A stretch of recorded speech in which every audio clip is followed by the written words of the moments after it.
Announcer here, play-by-play for the Abby Canucks. You've got it locked in the line change, a Vancouver Canucks podcast.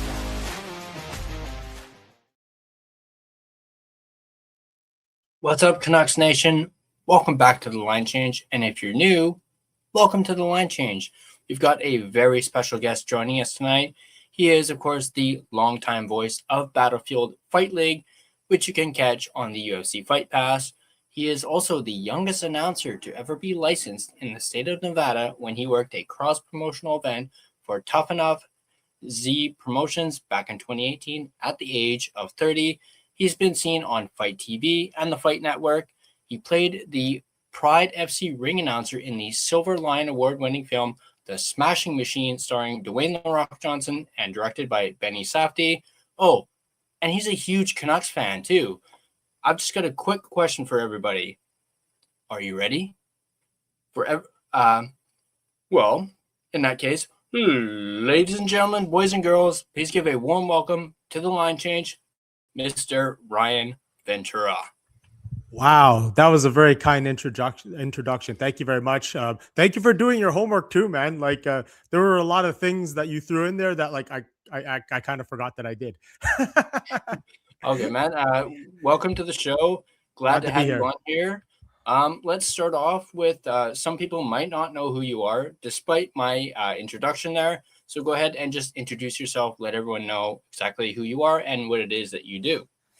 Well, my name is Ryan Ventura. I've been a professional ring announcer / cage announcer since 2011.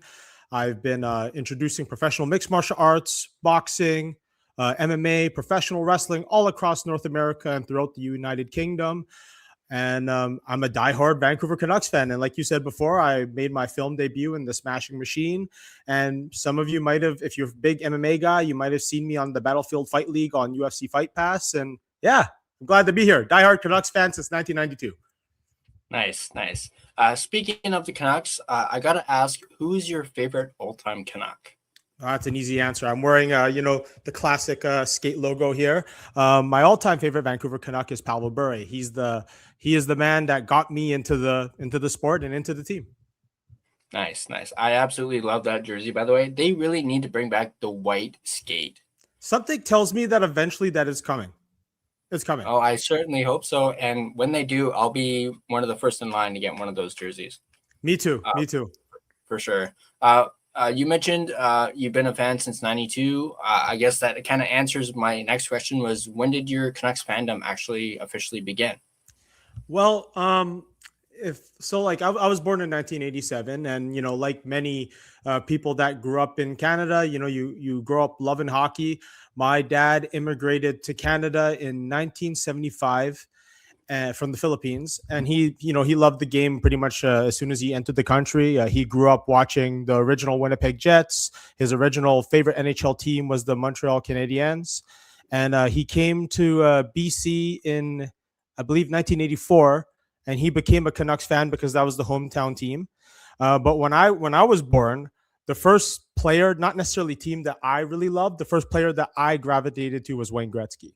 So whatever, regretfully, I actually begged my parents before I was a Canucks fan when I was just 4 or 3 years old. I wanted an LA Kings jersey because of Wayne Gretzky. But then, when Pavel Bure came into the scene, it started a love and a passion for the team, and it's gone that way ever since. You'll never see me in an LA Kings jersey ever again. Funny enough, I actually do have a LA Kings jersey, but it's not a Gretzky one. Not a Gretzky one. I actually just did a watch party for my network, and it was a Kings and Rangers game. So I'm just kind of there like a deer in headlights going like, what am I watching? This is not the Canucks. Yeah. No, I don't know these players, but it was a great experience for sure. Overall, speaking of the Canucks, what have your thoughts been on this season so far? Not okay. I try my best to be as positive as I can be, and especially knowing that there's millions and thousands of people that are judging everything that's happening on the ice, and I'm a big advocate for mental health. I don't think it's fair for me to talk bad about the players as they are as people. But let's be honest. There's a microscope and a magnifying glass on these players every single night they step onto the ice. And yeah, let's be real. They didn't perform to they're way below standard. We've had bigger standards for this season, and it's below that. And obviously, from a professional hockey perspective, that's unacceptable. But these guys are human beings too. Like, I read the comments on Twitter and I see the things that are being said about them on Reddit, and like I can only imagine how difficult it could be for them to see that. But yeah, from a hockey perspective, way below standard. Yeah, for sure.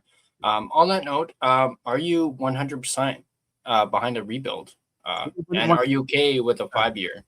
Well, 100%. I mean, we had to have the tough days to have the really good days. And, clearly, especially, with this season, like, it's just clear that the guys that are on the ice, they're not able to compete at the standard that we expect them to be at. And, maybe I have a feeling that, like, it's going to take less than 5 years to be a respectable team. Like, I could see them, getting to the playoffs even in 2.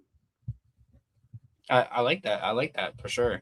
I know you mentioned that you always look at things positively, but is there just one team out there that you just grinds your gears and you just can't stand? The Boston Bruins. I can't, I'll never, all right, I'm a big Nikita Zadorov guy. I loved his very short time that he had with the Vancouver Canucks. And personally, he's one of my favorite defensemen, but I absolutely do not like the Boston Bruins. Like, I just can't. Yeah, I'm right there with you on that. 2011 brings back too many bad memories. Marchand being there, Bergeron. Don't get me wrong, Bergeron was a great player, more so on the Marchand front than Bergeron. But guys like Milan Lucic, who are from Vancouver, and then ended up being despised by his own hometown because he signed with the Bruins. On that note, do you have a least favorite player in the NHL? Who's a guy that I absolutely cannot stand? Well, what's funny? Like, the guy that I couldn't stand for the longest time had to have been Brad Marchand. I could not stand him, but he's like one of those guys. If Brad Marchand was on your team, you would love him. But he knows how to push all the buttons. But I mean, especially with the way social media is right now, you see all the great social media content that he does, and he has like a lot of really cool stuff for like his family and his friends, and different charities and stuff. It's hard to dislike the guy off the ice, but on the ice, what a pain. Yeah, definitely. I've definitely softened on Marchand since he joined the Panthers. It seems like he's not really been the same, past, although he has his moments, but he seems to have kind of changed a little bit since he joined the Panthers. But getting back into Canucks, I know this happened way back in December, but your thoughts on the Quinn Hughes trade? That broke my heart, man. Like, I remember that day. Just like, I was in my old job that I was working at the time. I had like a different full-time job, and like I was just sitting in my office that day, and I'm just like, wow, I can't believe that actually happened, And like, my initial reaction was like, man, we just lost like a generational defenseman, and like, like having guys like that will be hard to get back. But then when I really, thought about it, like I feel like I like, with all due respect to him, he's an amazing defenseman, but I feel like as a captain, he didn't do his job well, in my opinion. Like, when you wear the C for an NHL franchise, that's one of the biggest honors that you can have as a player. And like, I feel like I don't know. I don't think he did a great job as the captain of the franchise. I don't like, obviously, like you saw what happened I see the JT Miller jersey in your room. It's beautiful. Like Millsy was one of my favorite players as a Canuck, but he didn't have any command of the room, and he didn't have the respect of the players in there to like, have them all in line and everything. And it was a real, like, I think that was like the biggest issue that I had with him. He just wasn't a great captain. That's all. Mm-hmm. Yeah. And we've heard lately, even Adam Foote, talking about how, there's something different in the room now, something that he hasn't seen in years, which kind of makes you kind of think it might be a little bit of a dig at Quinn. Maybe, like you just said, he didn't do his job right as the captain. Thoughts on the trade deadline and how the Canucks did? you know, I mean, like we got what we could get. Like, I mean, it was very, as a fan, it was very hard for me to see Connor Garland end up getting moved. It was hard to see Kiefer Sherwood get moved. I have mixed emotions. I mean, like, I know the Chaos Draft, Tyler Myers is very popular. But he was my dad's least favorite player on the team. Like him and I, we used to, like, whenever we watch the games, we'd be like, "Oh, look at that giant pylon on the ice." But over the years, like, for myself anyway, like, especially in that year when they had that deep playoff run, I feel like he lost the pylon moniker. Like, I stopped calling him the pylon because, like, he started, like, playing more intelligently and made better decisions. But yeah, he was my dad's least favorite player. But yeah, seeing Kiefer Sherwood, Connor Garland leave the team, that was a bitter pill to swallow, especially the Elf. Mm-hmm. Yeah. Garland was a bitter pill for me to swallow because I really wanted them to keep Garland, but I also understood the reason behind the trade, and I'm glad he's doing well in Columbus. Me too. He's going to have a chance. Shifting over a little bit to the draft, I'm probably up until the draft, whoever else I have on, I'm probably going to ask them this question: McKenna or Stenberg? For myself, I want to see Gavin McKenna. The Vancouver Canucks, as we all know, we have a great and rich history of Swedish legends. We have the Sedins, we have Naslund, we have so many, Swedish greats that wore the Vancouver Canucks jersey. But I feel like, if you really want to inject some fresh blood and a fresh, take on this team, something like, like I at first, like, I was like thinking, I want to see Ivan Senbar. I can't remember how to pronounce his name. I'm so sorry. But I was thinking about Ivan at first. Ivan. Sorry for butchering his name. But like when Gavin like had that whole situation with his family happen and all the things that he's doing in the NCAA, I feel like this is the attitude that we need on the team. We need some fresh blood. We need some. Sorry, I just read in the chat. Ivar, hard R. Okay, thank you very much. I'm a bad announcer. I need to like learn to pronounce names better. But yeah, I want to see Gavin McKenna on the team. He could inject some like fresh attitude, some fresh eyes onto the team, something that like the Canucks haven't had in a long time. Mm-hmm.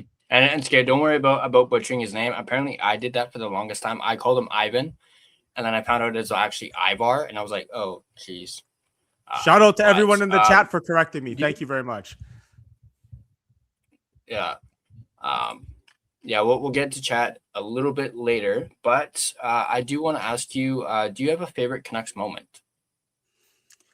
Oh, man. That is tough. Well, I guess, okay, my most recent favorite Canucks moment was actually stepping into Rogers Arena for Game 1, Round 1, Vancouver Canucks, Nashville Predators in 2024, man. Like I recently, during that time, me and one of my best friends, Brian, we became season ticket holders for the Vancouver Canucks. And, if you're a Vancouver Canucks fan, that's like a dream, to like have those season tickets. And we went, like, we've gone to so many games. We suffered so much as fans and, not being able to experience playoff hockey, like on a consistent basis. So stepping into Rogers Arena, knowing the hype that was going into that game, and the energy, like you walk into the arena, you can feel it, you can taste it. There was something different about it. And I remember stepping onto the floor for warm-up, like getting as close to the glass as I possibly could, and I was crying. Like I had tears in my eyes because I'm like, this is the kind of hockey that you live as a fan. This is what you want to see. Every game means something, and you get to open round 1, Game 1 in our barn, and that meant so much to me, and I'll have that memory forever in my heart. And obviously, you guys remember the result. That was a heck of a night. But my favorite moment as a fan in general, to me, has to be the stanchion goal, Kevin Bieksa, 2011. I remember being at my dad's apartment. I was with my brother, a few of my cousins, my aunts, my grandfather, God rest his soul. We were in the apartment watching the game, and like you can hear the entire like street like just like gasp, like everyone's losing their minds, and that'll live with me for the rest of my life. Yeah, that's definitely one of my favorite moments. It's one moment I'll never forget. And it's something that I keep replaying. I can literally replay and relive that day as if it were yesterday. Same, me too. Yeah. Okay, where was I? Do you think we'll get that first overall pick this year? Oh man, like there's that joke, like we're a very cursed team. We're very unlucky, and knowing the Canucks' luck, we might not get it, but I'm hoping. I'm hoping. I'll pray to whatever deity out there. Please give us the first pick. It doesn't. I would love to have Gavin McKenna, but it doesn't have to be. Just give us the first pick. We've suffered for so long as a fandom, for too long. We need this. We need this. And if you think about it, like Vancouver in the playoffs, a successful Vancouver Canucks franchise is great for the league. It's electric. Absolutely. Absolutely. Your thoughts on how Adam Foote has done in his first year as a head coach? Horribly. And I think that's I don't know how else to say it. I mean, he is a legendary defenseman. I remember during the early 2000s how much I disliked the Colorado Avalanche, all those years suffering, and a big chunk of the suffering was thanks to that man behind the bench, Adam Foote. What a defenseman he was. That was an era of defensemen. But yeah, you would have thought that, like, I would have thought like a legend like him would be a much better coach, but I guess it's just not meant to be. Maybe it's like the players that are in front of him, they're not performing to his standard. But I don't know. Like we're not qualified to say if he's doing a great job or not. Like maybe like I would have, like the team would have went like 0-82 if I was behind the bench. Who knows? But yeah, poor Adam Foote, not the best. Yeah. Not everyone's really cut out to coach. I mean, even Wayne Gretzky wasn't that good. So we remember that was when the great one had his cup of tea with the Phoenix Coyotes, and I think Talk was also on that bench too. He was the assistant coach, wasn't he? I believe so. Yeah. Yeah. Thoughts on the Canucks' new core and their new young players? The likes of Bouillon, Ogren, Rossi, DPD, Belander. The list goes on. Honestly, like that's probably the most positive thing about this season so far. It's those young guys, this new young core. They're that's why I have such great hope and expectations that they are going to be a respectable team, hopefully within 2 seasons. Like I'm not saying like these guys are gonna be like the top of the league and all that, but I have a feeling that they would be the team that would squeak into the wild card, have a respectable run in the first round. Like this is a great base to build off of. I especially love watching like Ogren. Like he's surprised a lot of people because he's like the guy that was part of that trade. A lot of people were wondering why for him, and it turned out later on that the Canucks have always been interested in this guy too, and he's exceeded our expectations so far, and I hope he continues to do that. And of course, Zeev Bouillon. Tough season for a young guy that's only known how to win his entire young hockey career. And for him to be thrown into this fire and to not be successful this season, it has to like mess with you a little bit mentally. But I feel like this will be a great experience for him, because going into into the future of his career, he can look back at all this and be like, I never want to experience that again. Absolutely. And I've been really high on Rossi, especially as Me of too. late. 10 points in 6 games. Looks like he's starting to. And of course, everyone's coined it the bro line. Yeah, I like it. I was watching the news earlier, and even the news is saying the bro line. So it seems to be catching on. Moving into something else, but I know there's a lot of discourse on social media about this, especially within the fandom. But I want to know, do you think should the Canucks trade Elias Pettersson? Obviously, the deal would have to be right. I mean, I was going through the trade deadline. I was already sort of making peace that could have possibly happened. I have two PD jerseys in my closet. I have like the one, like the stick and rink one, and I have like the one with the just like the standard home jersey and everything like that. PD, even though he hasn't performed to what I expect him to perform to this last few seasons, he's still an elite player. But yeah, I've already made peace with it. I figured, with the way that the season went, I was like, you know what, there's a good chance that there's none of these guys are going to be here next season, right? So yeah, if he gets moved for the right piece, I would have thought that like so I was actually you actually messaged me while I was in Japan. So like I was in Tokyo for a week, and you messaged me, and like I remember seeing the rumors on X that there's a chance that PD could be moved to the LA Kings, and I thought about that, and I'm like, oh, okay, that's an interesting move. It would have been for Byfield, I think, right? Yeah, I PD. think Byfield, yeah, his name was thrown out there too. Yeah, but like that, like if you thought about it, like that would have made sense because PD's wife spent a lot of time in LA, and that's a place she considers home, and also PD gets to be reunited with his buddy Kuzi, so that deal could have made sense, right? And that was what I was thinking, and I am a Byfield fan. He's a good player, so I would have been happy with that if it happened, right? Hmm. For sure. And do you think if they do pull the trigger on that, do you feel as though moving PD is the final piece to the puzzle of this to officially kickstarting this rebuild? Possibly. I mean, for a long time, PD was expected to be the future of the Vancouver Canucks. Like, and we had like a lot of guys that like we looked at. We're like, man, these guys are gonna really, be the great next generation. Like him, Bo Horvat, of course, Bess, Quinn, and he like essentially like PD and Bess are the only guys that are left, and for sure, like that would have been like a that would have completed the chapter, and this is a new beginning for the team. But if PD doesn't get moved and he sticks around, but he's able to keep up that momentum that he had last night, I'd be so glad to have him on our franchise as a fan. Yeah, yeah. Just real quick, your thoughts on that game last night against the defending Stanley Cup champions?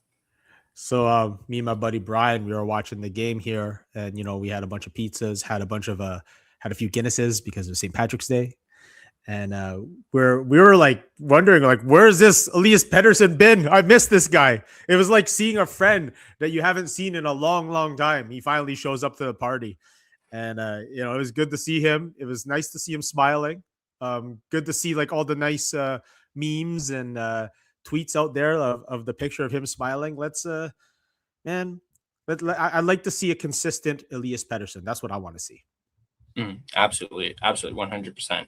We're gonna shift away from Canucks real quick here, because obviously I mentioned you were in the Smashing Machine. I haven't actually had the chance to go out and see that movie. I do plan on it because I am actually a big fan of The Rock. Who is it? But yeah, speaking of The Rock, I'm not sure how much you actually got to work with him on this movie, but if you did, what was it like working with The Rock and Emily Blunt? And how much did you actually interact with them? Okay, so I personally did not work with Emily Blunt on set because all the scenes that I was in. So you guys are all gonna like this, and it actually kind of ties into Canucks history a little bit actually. So the Smashing Machine most of the movie was filmed here in the great city of Vancouver, and all like the major fight scenes in the movie were filmed at the Pacific Coliseum, and the green room that I got to be in was actually the Canucks' old dressing room. Oh, wow. Right. So like, it made it extra special for me that the first film role that I ever have is in a building that like is very special to me as a person. As a Canucks fan, working professionally, my actual full-time job, I work in the music festival industry and all that kind of stuff. So like, we do a lot of events at the Pacific Coliseum. And for me to like be a sort of like headliner in the Coliseum myself, that was so meaningful. And I was surrounded by Hollywood legends and legends of combat sports. It was a really important experience for me. And as for working with Dwayne Johnson, what a great man. I got to work with him for 8 days on set at the Coliseum. We spent 8 days, 12-hour days together. It was all business. Like it wasn't like it wasn't like, oh hey Dwayne, what's your phone number? Can I like shoot you a text later? We can have some beers or something. No, it's not like that at all. It's all professional. And the cool thing was too, like he's an extremely busy guy. Like in between takes that we had, he was like actually doing business meetings and all kinds of different stuff related to like his different businesses and all that. But he was very like gracious with his time. He was very professional. he was as cool as you would think he would be, right? Awesome. Which was great. Awesome. Because like that famous saying, don't meet your heroes.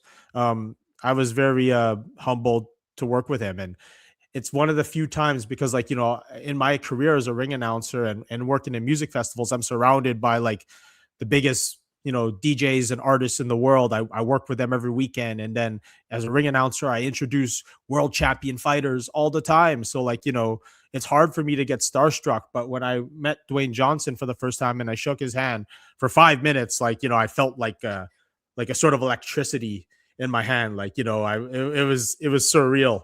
And then, but after 5 minutes, it was like, well, you know what? That's my coworker, Dwayne. Yeah. Well, he is the most electrifying man in sports entertainment. Yeah. Since you actually got to interact with him a little bit and shake his hand, did he happen to give you any advice by any chance? No, like actually, basically he was really just complimentary and very kind about my work. Like I'm not saying that like I'm perfect by any means, but for some reason like my time on set I didn't miss.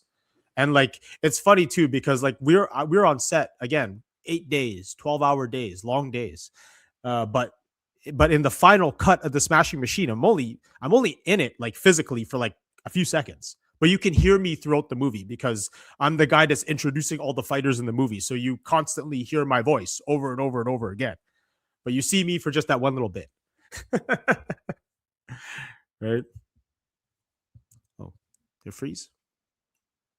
Are you still there? Nice. Acting roles in the future? Sorry. Could you repeat the question because it froze on your end? All right. Would you like to do some more acting roles in the future? 100%. I mean, right after the Smashing Machine, I got signed by one of the biggest acting agencies in the country, Lucas Talent Inc. Big shout out to them. I've been grinding it out really hard, auditioning for a lot of different roles. Haven't made a hit yet, but from what my agent told me, big shout out to Megan. She's the one that's been getting me like these auditions. She told me that's a really good sign that all these people want you to audition, and it says a lot about you. So just keep to the grind, keep doing what you're doing, and something good should eventually happen. Awesome.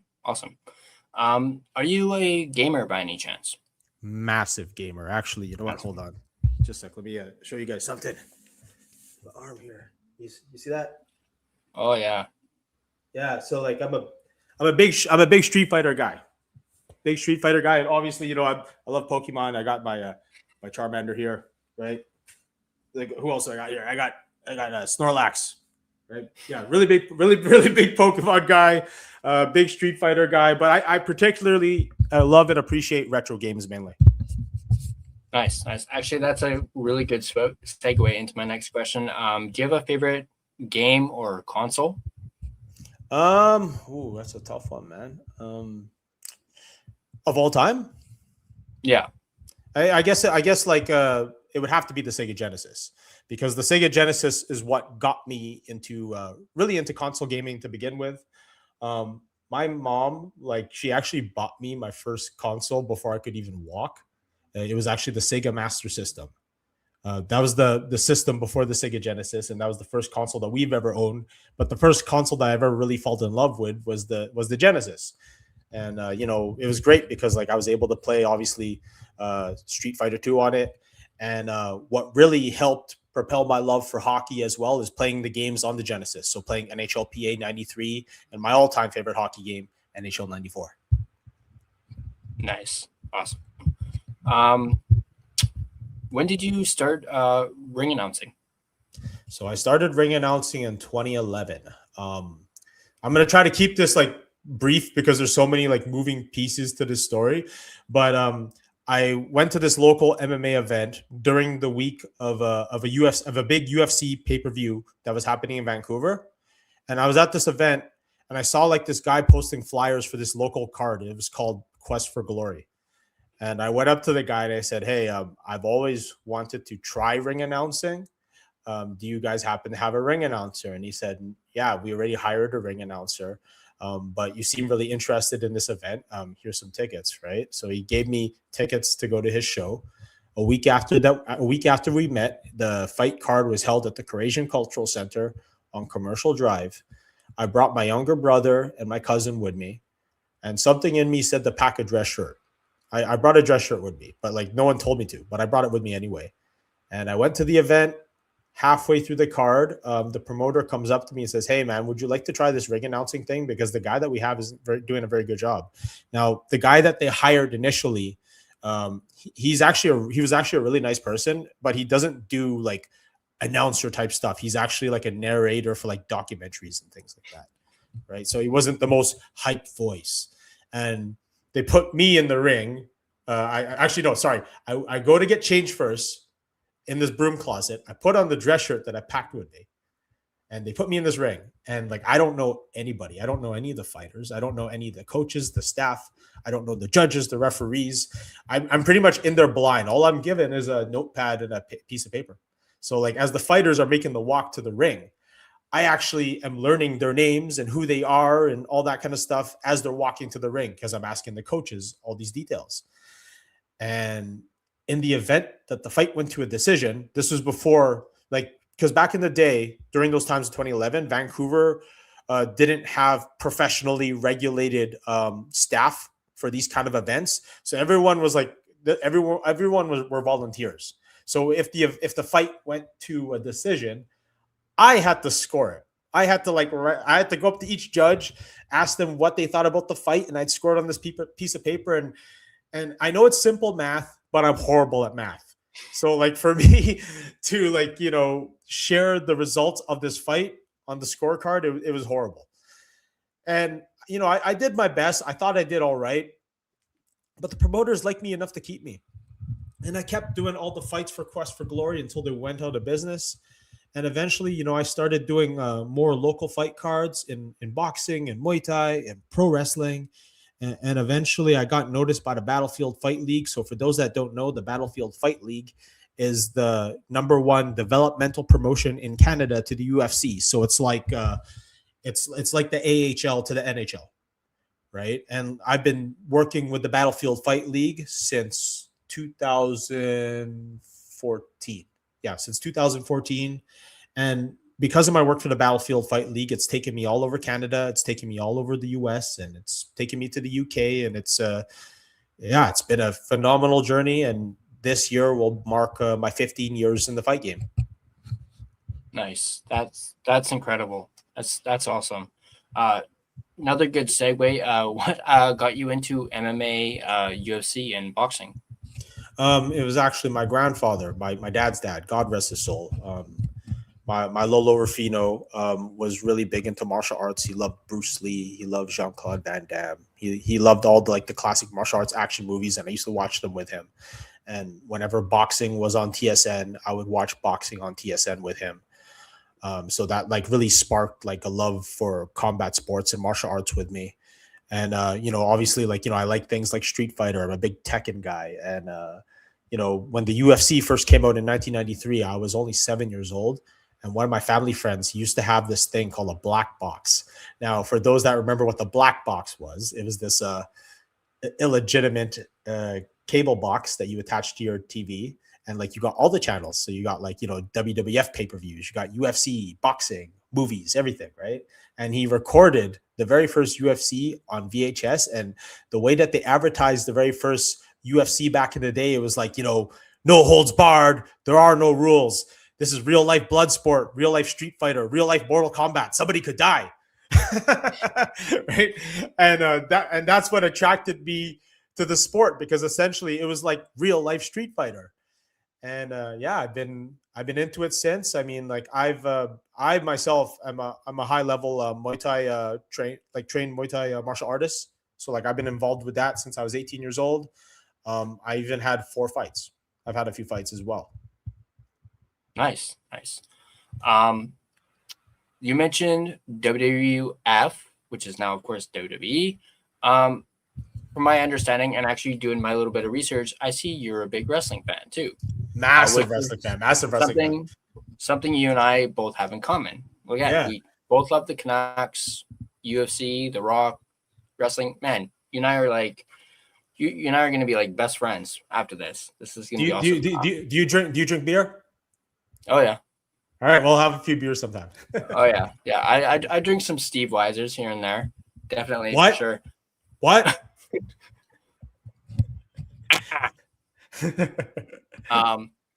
On that note, do you have a favorite wrestler by any chance? Ooh, okay. So as a Canadian, it's kind of controversial, but growing up, my favorite wrestler was Shawn Michaels. I love the Heartbreak Kid. The Heartbreak Kid. Actually, you know what? I feel like the Heartbreak Kid's actual prime was in the early 2000s because his matches in the 90s were bangers, but that was like Shawn Michaels when he was going through a lot of stuff personally, like when he had substance issues, and it's very like well known that he had this big, he was very difficult to work with. Obviously, as a kid, you don't know any of that stuff, but as you get older, you start to understand that. But some of the matches that Shawn Michaels had in the early to late 2000s were some of the craziest things that we've ever seen. And they were just on another level technically as well. Absolutely. Absolutely. I'm a big HBK guy as well. Not my all-time favorite, but definitely one of the ones who I watched growing up, in the, like you mentioned, the 2000s, mid 2000s is really when I kind of got hooked in. I can actually thank my dad for getting me hooked into wrestling, but it was really like early to mid 2000s is when I really, and I was right shortly after, or not long after the whole, invasion, WCW went out of business. Things kind of started to turn around. You got some of these guys who are not necessarily newcomers anymore. Guys like Randy Orton, Shawn Michaels was big, Triple H. I hate to say his name, but he was one of them too. Chris Benoit. You know what? If he didn't do like such an evil, like it's the most evil thing that you can do. If he didn't do that, I would say he would be number one on my list. Because like from a technical perspective, he was way ahead of his time, man. Like there's so many things that he did that like, a lot of pro wrestlers today that are considered technicians, that's out of the Chris Benoit Heart Dungeon playbook. But because of what he did, like I just don't have it in me. Like I can't even like enjoy his matches anymore. I know there's there's a whole collective on the internet that like, we could just look at Chris Benoit's body of work and totally forget what he did. But no, I don't have that in me. Like I actually couldn't even enjoy wrestling for years because of that. Because like knowing the toll that it took on his body, that he did what he did to his wife and his kid, that's absolutely inexcusable, unforgivable. Definitely. And I don't know if you want to call it an honor or something. I actually got to meet Chris back in 2004. I believe they were having a show here. Was that the Coliseum? May have been the Coliseum. I can't remember exactly. All I remember is that he had a meet and greet at the Toys R Us. That's on Broadway, right? Is that on Broadway? Toys R Us Broadway? No, it's closer to Coquitlam. Coquitlam. Okay. Yeah. Right where I believe the Toys R Us is gone now, but the IKEA is still there. But they were having a signing at the Toys R Us. This was like 2004. I think this was when he was champion at the time. Because I actually ended up going to see SummerSlam in the movie theater. I remember those days. I think it was Silver City, going to see SummerSlam 2004. Going into it, I think I was the only one in that audience that was cheering for Randy Orton to win that match. And that was actually the day that I became a big Randy Orton fan, was the day he won the World Heavyweight title. That was really the era that I grew up in, the early 2000s. I'll admit I don't watch it as much as I used to. Same. But I still, check it out here and there. Obviously, it's always great when, The Rock shows up again. I've been a real big fan of this final boss character. I think it's been great. I was always a big fan of him as Hollywood Rock back in me too. That was good. And and when they brought back that theme for this final boss character, I was like, gimme. Like, I'm still waiting on them to release that thing on Spotify. Yeah. Come on. Like, It's been over almost 2 years, and you guys haven't released it yet. Yeah, Okay. that's long overdue. It's like it has like that epic like orchestral like build up, and then like a little bit of silence, and then it's cooking. Yeah. Yeah, I absolutely loved that theme. As you know, Hollywood Rock was absolutely great. It fit them to a T. And then what they added to it with this new variation, with the heavy guitar riffs into it, you're just like it.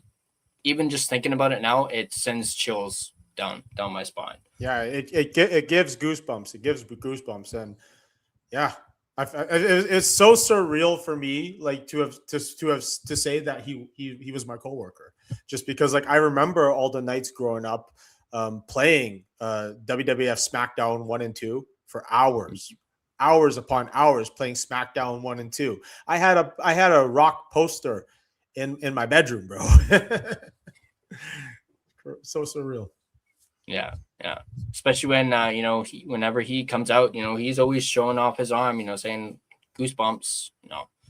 I also know you're a dream chaser from your Twitter profile, but I want to ask you, what are your dreams? Oh man, that's a good one actually. I think in the things that like I've been doing, like I've accomplished so many wonderful things in my life. I'm so blessed to say, because of like my talents and my acts, I was able to travel like to parts of the world that I didn't think were possible. Like, I got to, go to the UK and not have to pay for it because like I'm there to work. I was able to go to Vegas. I was able to go to New Orleans. The money that I made from doing these events, I was able to like, go on vacations with my fiance and do really amazing things together. I think like, but the biggest learning experience that I've had, like, I think my biggest dream in life, and I hope I can get to it one day, is to be able to make a full-time living just being Ryan Ventura. Not having to, work like a standard, no disrespect to anyone that works a standard job, because like I've done that for so many years. And like, you have bills to pay, you have people that rely on you. That is like, how else are you going to make a living, right? You got to eat, you got to pay bills. But to be able to pay my bills off being who I am as a person, that's the ultimate goal. And I'm very close to being there. Very, very well said. We're gonna get into some comments. I know there are some questions here that I've actually managed to star. Here's the first one. This is from Swerve and Urban. What's up, Ryan? Honest question: is it more important that we get back there fast or create something sustainable with a long window? I guess he's talking about the Canucks here. Yeah, I feel like it's I think it's best to like create something sustainable. Like, I mean, like, yeah, as fun as it would be to have like a really nice run in the playoffs, don't you want like, a list of like 6 long runs to the playoffs? Maybe one time we go to the finals again. Who knows? Maybe we can take home the cup, right, during that run. But yeah, sustainability, consistency, that's what we need as fans. Like, we can't just have like these spurts where like, we have like a great run here, no playoffs for 3 seasons, Absolutely, absolutely. He's got another question. I guess I'll ask this. Thoughts on baby Jack wanting to get his puck back? I know that's been a huge topic today. You know what? Okay. I'm gonna put on my pro wrestling hat again, and I'm gonna say that in 2026, I did not see the Hughes brothers turning heel this way. Like, both the Hughes brothers, because like, for a long time they were the NHL's favorite baby faces. Like, oh, they're so they're like such fun loving guys. They get to be on the cover of the NHL video games and all that. And now, you have like Quinn leaving the Vancouver Canucks. You have the Hughes brothers interacting with the president of the United States of America. And now you have Jack Hughes wanting his puck from the Hockey Hall of Fame. You know what? Embrace the dark side, boys. Just embrace it. Let everyone hate you. Let everyone hate you. Just let them hate you. I guess that's what happens when you play with the Kachuk brothers in the Olympics. I don't know. Yeah. You The ultimate heel turn. Yeah. Yeah, you turn to the dark side. This is a good one from Harry. Who is your inspiration growing up? Oh, that's so tough. Inspiration growing up. I think like, the easiest inspiration for me to say is my mom, because like my mom was so like my parents divorced when I was really young, and my mom essentially raised myself and my younger brother. Like, my dad's super cool. I love him very much, and he's one of my best friends. But like, when we are growing up in our formative years, my mom was a single mom and had to like figure things out with these two, crazy young men. So like she's my instant inspiration, and like she's probably one of the reasons why I have like such a crazy work rate, and I'm so relentless in the things that I do, because like there's people counting on you, and my mom figured it out by herself. Well said. Well said. I'm a big mama's boy myself.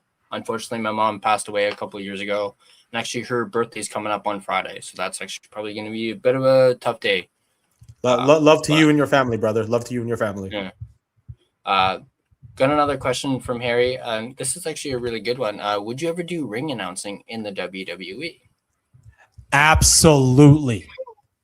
Like if they ever gave me the chance one day and they gave me the call up, that would be one of the greatest days of my life. Like it's funny too, because like as many of you know, I had the honor of being the guest host for the Vancouver Canucks Filipino Heritage Night, and out of all the things I've done, Smashing Machine, traveling the world, announcing, doing all these cool things, that was, to me, that was number one, because like I'm a Vancouver Canucks fan. Now imagine me, working Monday Night Raw, working SmackDown one day. That would be absolutely incredible. I'll take NXT too. NXT, I'd love to do that too. Absolutely, absolutely. I'm a we were talking about wrestling. I'm a big NXT guy. I've been into NXT. It's probably the most WWE product I've watched over the last several years. It's been NXT.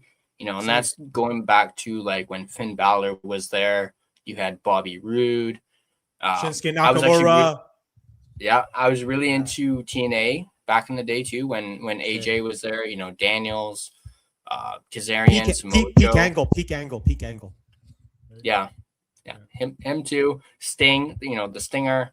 I actually, you mentioned, being co-workers with The Rock and being able to meet The Rock. I didn't get to meet this person, but I got to witness Sting get inducted into the Hall of Fame at WrestleMania in Dallas. That's something that I absolutely cherish. That's so cool. And even just going to a WrestleMania too. I have my wife and her family to thank for that. That's incredible. What a great memory. It was great. Yeah, it was great going to that WrestleMania and then seeing Sting get inducted into the Hall of Fame. Also the same night that I actually proposed. So I kind of all wrapped it up into a little bow there.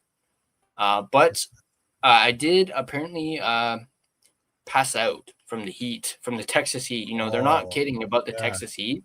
I passed out at I think it was a Big Cat facility. They had, a bunch of not cats, but like, panthers, tigers.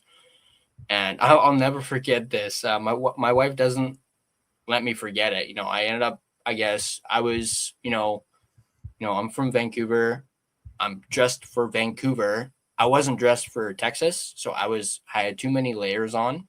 So I kind of overheated and kind of, passed out just on the grass. Luckily, my father-in-law is a former paramedic, so he knew the signs right away. It's like, get this guy some sugar. Apparently my blood sugar was super low. Oh, no. And then I just remember waking up, looking forward, and seeing this massive tiger pacing back and forth right in front of me. And I'm just sitting there going, whoa, that's a big tiger. But apparently, according to the people that worked there, it was actually concerned for my well-being. Because I would be concerned for your well-being too, man. I'm glad you're okay. Yeah, so I was just amazed that here's this predator that's pacing back and forth where it looks like it's eyeing me up for dinner, but no, it's actually showing compassion and concern. So it just shows you even animals such as that, predators, are thinking of of that kind of stuff too. But yeah, there's a little bit of a little mini story there. I don't think I've ever actually shared that on this channel. So there you go.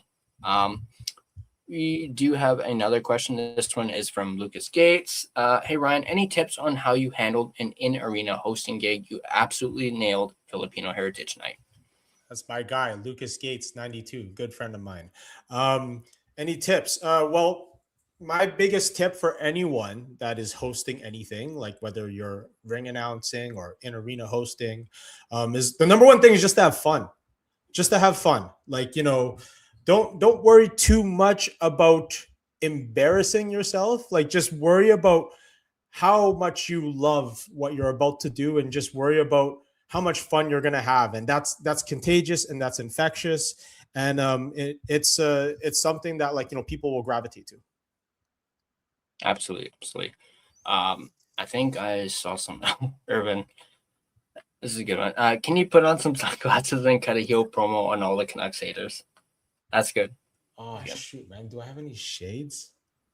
I don't know. It's, to be honest with you, though, to cut a promo on a losing team is a little bit hard. That's like a great challenge. I don't know. I don't honestly, like, I'm trying to think, because, like, I'm looking at my shades right now, and if I should try. Hold on. Let me try. I'll try it for you guys. I'll follow my own advice. I was telling you guys not to worry too much about embarrassing yourself, but I'm gonna try. Hold on.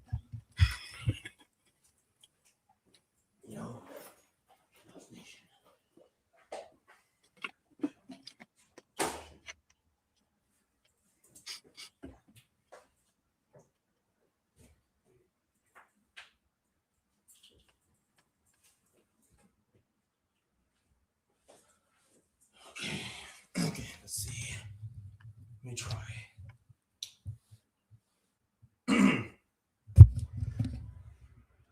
Canucks Nation, since 1970, when this team was inducted into the NHL, we have been one of the most disrespected franchises in this league's history, and right now I'm so sick of it. I'm tired of it. It's a new generation. It's going to be a new birth. We saw the greats. The team made the Stanley Cup Finals in 1982. Got swept by the Islanders. 1994, we got our hearts broken in Game 7 against the New York Rangers. 2011, we burnt the city down again. 2026, 2027, it's a brand new day. The Vancouver Canucks are going to get that first round draft pick. We're going to earn that respect game by game. They're going to play with their heart. They're going to play with their hearts on their sleeve. They're going to sacrifice each and every time they're on that ice. Blood, sweat, tears. Maybe today won't be their day. It might not even be tomorrow. But I promise you, 5 years from now, the Vancouver Canucks will not only earn the respect of the entire league, but they're going to become contenders too.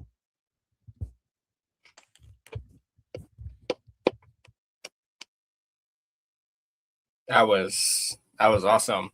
I was trying to, like, spin it because I'm like, like, it's so easy to, like, make fun of the guys and, like, talk about always being the bride, and always being the bridesmaid, but not the bride, and all that kind of stuff. I was just trying to spin it in a positive way, and also without swearing too, because, like, if I swore on YouTube, like, it's not good for the algorithm. Yeah, I completely missed this question. This is actually a good one.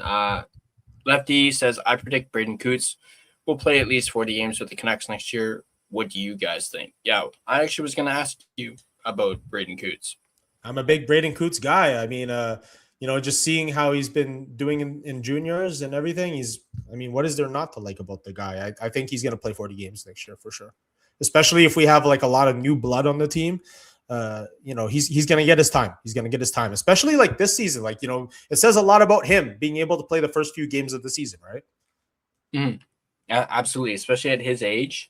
I think I've already said, I think he's going to make the team out of training camp just like he did this past year. And, of course, he's going to be their lone 19-year-old that they're allowed to have in Abbotsford. So I do expect him to spend some time in Abbey, but I also wouldn't be surprised at all if he makes the team right out of training camp again. Me too. Let's yeah. Oh, here. This isn't a question, but this is a pretty good one. Lucas says, "Thanks for the tip, Ryan. Could be handy if they call me back in Coquitlam next year." I hope they do, man. Just stick to it. Like, if I can give some more advice, actually, and sorry if this is unsolicited advice, but from my own personal experience, just remember that, okay, like maybe the door like doesn't open to you right away, but just stay persistent, stay consistent, and eventually something will open up. Because like for all the victories and and all the accomplishments that I've had in my life and in my career, I've probably had the door shut on me like 50 times over. Like I've failed more times than I've been successful. And like, what has set me apart from the other people is just being consistent and just sticking with it. Right. And like, even now, like I've had like over 10 auditions in the last, like since the beginning of the year. I haven't hit anything yet, but like my agent tells me that I'm doing really well and I should just stick with it because eventually something will hit, and that's all it takes. Absolutely. 100%. Just look. Again, not necessarily a question, but I really like this from Urban. Wrestling nowadays is hard to watch compared to the Attitude Era. Yeah, that was a era that I was a big fan of. Of course, I know a lot of people were a big fan of the Attitude Era. Me too. Kind of soft, too many near falls, but by design, it's safer, meaning we can never go back to how it was. What are your thoughts? Yeah, I agree with you. And like, I feel like, especially we were talking about Chris Benoit earlier, that really changed the industry because now we're starting to understand the toll that it's taken on the performers, just to take like headshots. Like I grew up watching ECW as well. Like before ECW was with WWE, I was watching ECW on TNT, and the headshots, the chair shots that these guys took night in and night out, and they didn't get paid as much as their WWE, WWF, guys and everything like that. Like just the brain damage that they took night in and night out, it showed that it's not worth it. It's just not worth it. Right. Like now, obviously combat sports is a little bit different just because like that's the nature of their business, but it's not like they're getting hit in the head every Monday. Absolutely. Yeah, and that actually, you hit the nail right on the head with the whole Benoit and that, there being a huge shift. I kind of think it may have started maybe slightly before that, actually when Eddie Guerrero passed away. I think that's when we started. And then when, of course, what happened with Benoit, I think that is what really got them, to shift. Actually, believe it or not, Eddie Guerrero is still actually one of my favorite all-time wrestlers. Me too. I remember when he died, no shame whatsoever. I bawled like a little baby about Eddie. Me too. Me too. It was like for many of us that watched wrestling during that time, it was like losing your uncle that you would visit every week. Mm-hmm. Right. Exactly. Yeah. He's, Uncle Eddie. Yeah. But just that character, the way he was with the fans, how he just radiated off the fan base. And, obviously, he was known for being a babyface as well as a heel. He could do both sides. Yeah. You loved him as a heel because, he made you hate him. But that just shows you that he did his job. And then when he was a babyface, just hearing, I'll never forget one of the pay-per-views that I'll actually never forget is No Way Out 2003 when he against Brock. When he won the title, and just hearing the cheers from the crowd. Yeah. You talked about, electric earlier. That was electric, watching that, seeing him finally do it. And we all knew, you mentioned also with Michaels earlier, how he had his demons back, in the 90s. Everyone knew that Eddie suffered from demons of his own.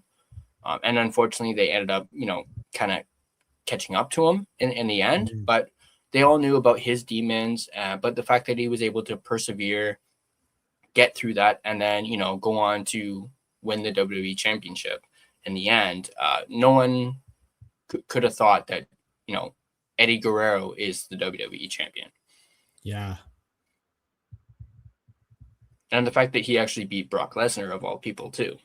Yeah, Cleanly. Well, he not did it, cleanly. Not cleanly technically. But still monumental and probably one of the greatest moments in that era. I mean, if you really think about it, with Eddie, were a lot of his wins even really clean to begin with? You know, lie, cheat, steal. I absolutely loved that. That was my favorite aspect of Eddie. You know, the fact that he made lying, cheating, and stealing cool to do.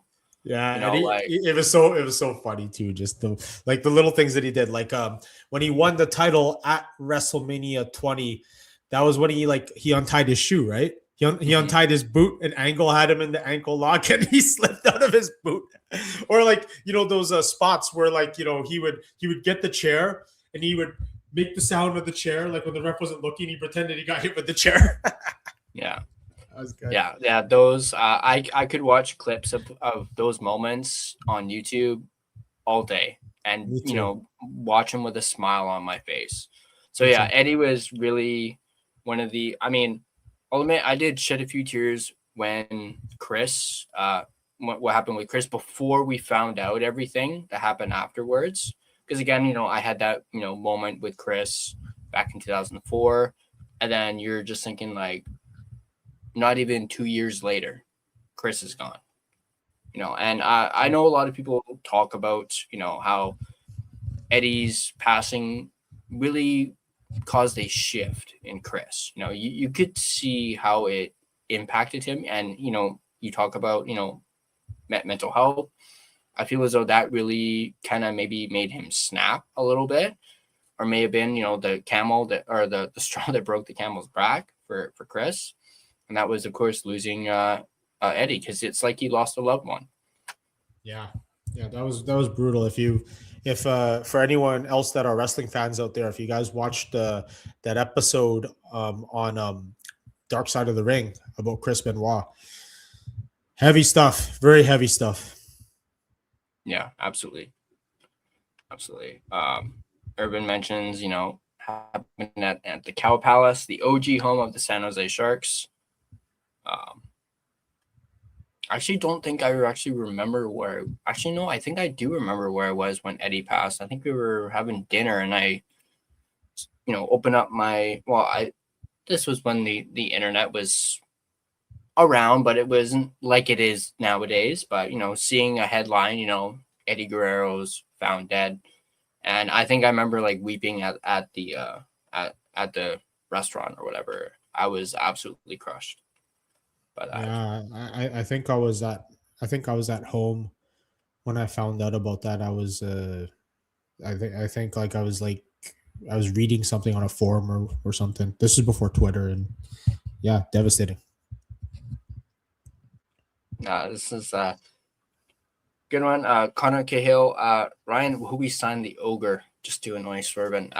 He mentioned he's talking about Ogre. Yeah, sure. If it'll annoy him, why not?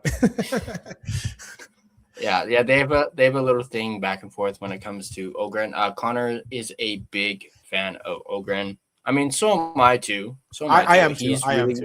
He's really grown. He's really grown on me since the trade.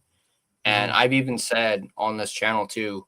We all talk about Zibuium, him being like kind of like the centerpiece of that trade, which could still very well be the case that we may see, in the future. But I feel as though Ogren is that sneaky little piece that we got in that trade that we didn't realize that we had. And just the way that he's played, compared to the other two that were involved in the trade, he's obviously been the one who's, performed. I don't want to say the best, because that's not a knock on the other two, but he seems to have, blossomed a little bit more than the other two. Yeah, that's true. Absolutely. And I've even told Connor, I wouldn't mind getting myself an Ogren jersey. At least I know I won't have to worry about him being traded.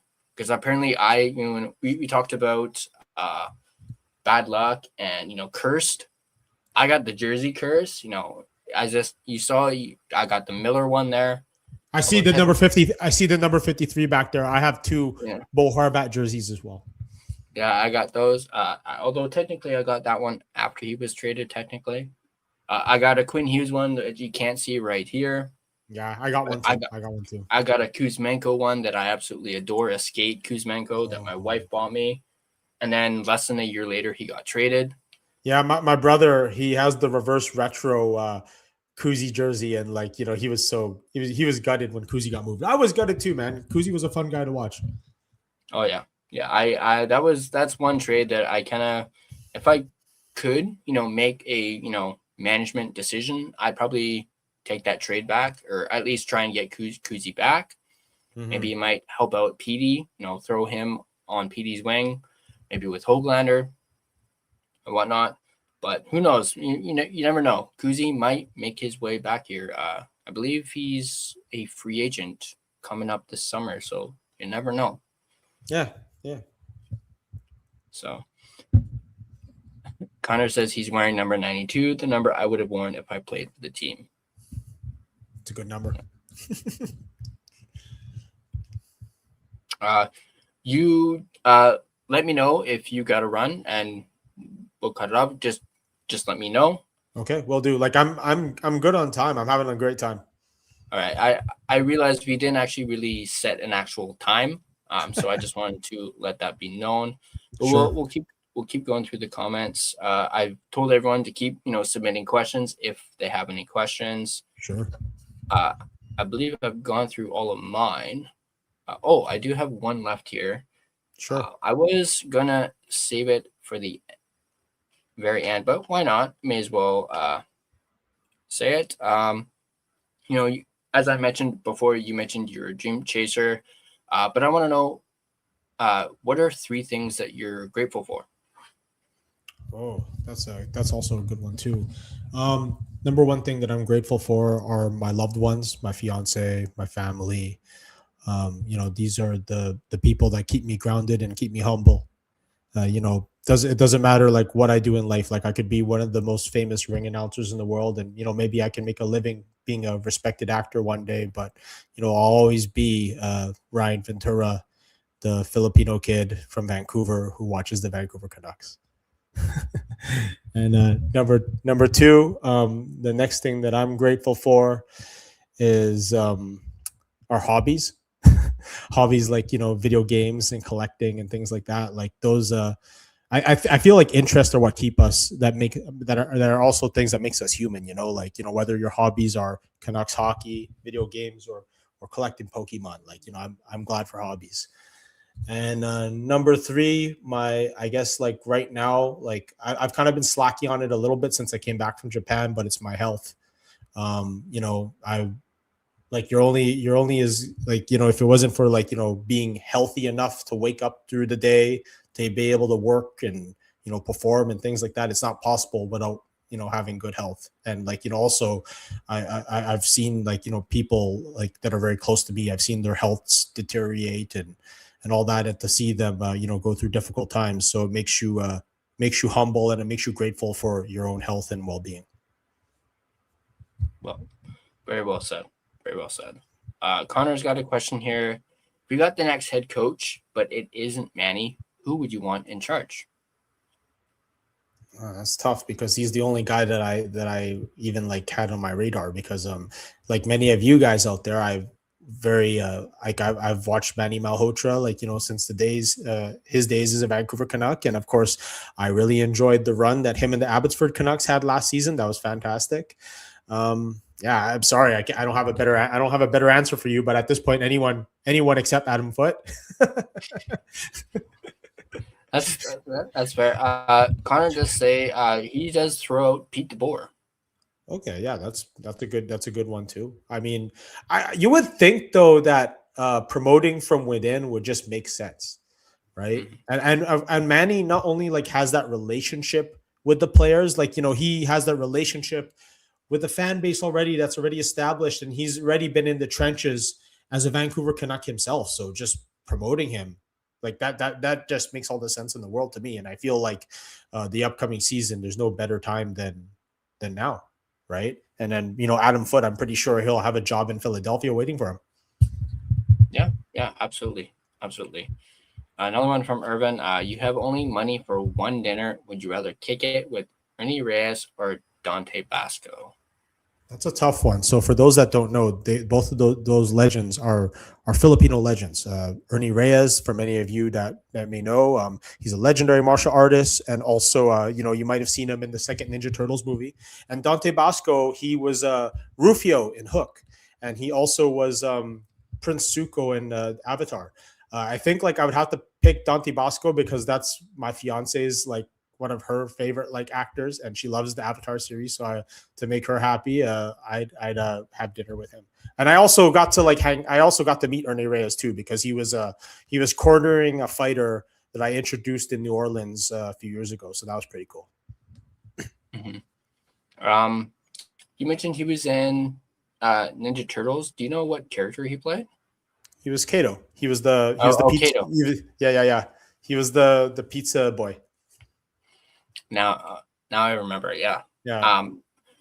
Speaking of Ninja Turtles, did you have a favorite movie growing up, or do you have an all-time favorite movie?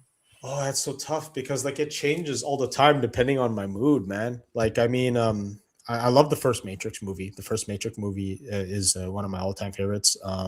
I can always go Back to the Future, the very first one, and I enjoy that movie a lot. Like many other people that grew up watching hockey in the early '90s, obviously the Mighty Ducks trilogy is iconic. I love the first Jurassic Park. And one of my favorite comedies of all time. There's two of them. I love Coming to America by Eddie Murphy. That's one of my favorites, and I love Tommy Boy with Chris Farley. Nice. Yeah, I'm the same way with movies. I flip flop all the time. I'm really into comic books. DC, Marvel. Yeah. I'm not really on one side. I like both. I don't usually prefer one or the other. I like both pretty equally. Depends on the mood, right? Yeah, definitely depends on the mood. I actually have a Batman animated sleeve tattoo, sleeve. Oh, that's cool. That's a great show. Yeah, that is one that I actually grew up on, was the animated series. Don't get me wrong, I absolutely love the Michael Keaton Batman films. But the animated series was excellent. Yeah, he was definitely back then my film Batman of the time, but deep down, my Batman was, of course, Kevin Conroy. Bless his soul. I actually, again, got a chance to meet Kevin at a fan expo.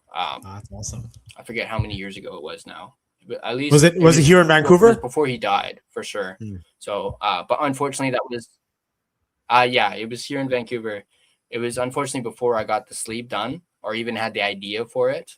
But I got him to sign one of my DVD, animated series DVDs, one of the volumes that I have. Got him to sign that. He did do his Batman voice, but I unfortunately was not able to record it. But he did his I'm Batman, and I was just like, you could probably ask if we have those beers. You can probably ask my wife. Be like, I absolutely went limp after that, hearing him do that. That's so cool. But I was a big Kevin Conroy guy, big Mark Hamill guy as the Joker. Obviously, with Star Wars too, I'm a big Star Wars guy too. Are you a big Star Wars guy as well? For myself, I'm not super diehard into Star Wars, but I love the original trilogy. I can always go back to the original trilogy movies, and I can look back at it very fondly and enjoy every minute of it. I actually I went to go. I remember watching episode 1 on day 1. I remember lining up because I begged my dad to take me to go watch it at Silver City, the one in Metrotown. And we went to go watch it, and I still look back fondly on that fight scene with Darth Maul and Qui-Gon Jinn and Obi-Wan Kenobi. That was a really cool fight scene back in the day. Oh yeah, absolutely. Especially with the time that it was in back in 1999. You didn't really see that a whole lot.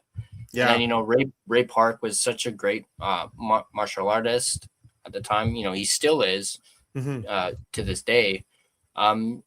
What were your thoughts on the prequels? Like, did you just like the first one, or I I don't know like. there's mixed. I feel like it didn't really pique my interest that much. Maybe it's because like I had like as you get like older, like you start to like become cemented in the things that you're interested in, and you only have a capacity for only so much. But like I found like it didn't like after episode 2, it didn't really like grab me. Like I know my brother, he loves Star Wars, like absolutely loves Star Wars, but like after episode 2, like it didn't. I didn't really stick with it. Yeah, that's totally fair. I wasn't the biggest fan of episode 2, but I did absolutely love episode 3, just because Mhm. it ties everything together. I'm also a big fan of Hayden's. I actually got to Yeah, meet yeah. him last year at Fan Expo again. I usually try and go to Fan Expo every year as much as I can. This year, unfortunately, I had to miss it. Mm. But pretty stacked lineup this year too. Because back in the day, I was really into and actually, I'll get what your favorite TV shows were as well. But Sure. I was a big fan of Smallville, like back in the day, Oh yeah, yeah, yeah. back in the 2000s. Yeah, Obviously, that's a Vancouver classic. exactly. I was just about to say, filmed here in Vancouver. I absolutely loved that show. I watched it for 10 seasons. Its entire run. Of course, Tom Welling was at this year's Fan Expo, and unfortunately, I couldn't go. I believe Kristen Crook was there, Erica Durant. So they had like the 3 big names from that show, and unfortunately, I wasn't able to go. But that's okay. I've been able to meet Tom in the past. So unfortunately, it was during the pandemic, so they had the little The wall glass. between us, Yeah. and you can I see have it. to admit, that was kind of innovative. That was Yeah. they tried. They tried. Yeah, they absolutely tried for sure. And yeah, you can kind of see it in the photo, but it's fine. I'm just pointing at him anyway, and he's pointing at me, so it's all good. But yeah, no. On that note, did you have any favorite TV shows? I'm very much like a product of the late 80s, 90s, and early 2000s. I'm a product of that. So like obviously like I'd say like overall one of my all-time favorite TV shows is the original seasons of The Simpsons. So like the from the first season till about the mid 2000s, I watched a lot of Simpsons. Um of course, like I was really big into oh man, like I love the Batman animated series as well. Batman animated series is great. I loved Malcolm in the Middle, King of the Hill. Family Guy up to the mid 2000s as well, right? As you can see, there's a trend. There's a lot of animated shows. Of course, I love the Dragon Ball Z. That was one of my favorites as well. Absolutely, absolutely. We'll quickly shift back over to Batman, but Connor says best Batman iteration, hard to top Christian Bale. Yeah, I think Christian Bale set a whole new standard of how great Batman could be, right? In terms of acting. Yeah, he was really good. Absolutely, yeah. I mentioned Keaton being one of my favorite, film Batmans. I am not afraid to admit Bale kind of usurped him in that category. Yeah, Keaton's yeah. now number 2 for me. Bale's Mhm, number 1. mhm. Although I will not lie, Battinson is starting to creep up that list because I absolutely loved his solo film with the Batman. I thought it was great. Yeah, he did a great job. He did a great job. Really Yeah, good. I'll admit I was one of those like skeptics. When he was first cast, I was like, really, the sparkly vampire is Batman now? But I was He like, you know did. what? I'm gonna give him a chance. I'm gonna give him a chance, and he knocked it out of the park. Yeah, Absolutely, did a great job. Did a great job. yeah. Um, but Connor does agree too. Conroy is the undisputed voice of Batman, 100%. Just Hmm. like Mark Hamill is the undisputed voice of the Joker. Hmm. Those two are like two peas in a pod. You know, uh, it's absolutely sucks that Kevin is obviously no longer with us, and we won't be able to. I mean, we'll be able to go back and watch old clips and old videos, episodes of Batman the Animated Series, but there's going to be no new projects. Uh, Yeah. unless they use like AI or something to like. Oh, do like the as soon I knew you were gonna go there, and I was just like, I'm not into it at all. Like if they Yeah, went that route. yeah. I wouldn't be a fan of that either. Personally, like I'm a big fan of AI as a tool and not as a crutch for performance art. I'm not into it at all. Like, whenever I hear like, people that have made songs, like they would enter a prompt into like, chat GPT or something and they'd make a song out of it. Like it would just like taint it for me. And it feels gross. It doesn't feel right. Right. But if Mhm. you use it as a tool, like if you're looking to do an itinerary for your travels, or if you need AI to like proofread a letter, or like maybe help you learn how to pronounce a word, or help you like learn how to speak a language, that's great. But if you're using it to like fake Batman's voice or write a whole new song or a whole new show off of that, that's gross. That's just wrong. Yeah, absolutely. I do love this question from Irvin. Bigger crush, Kelly from Saved by the Bell or Kimberly from Power Rangers? Bro, man, do I have to pick between the two of them? Like, can I have both?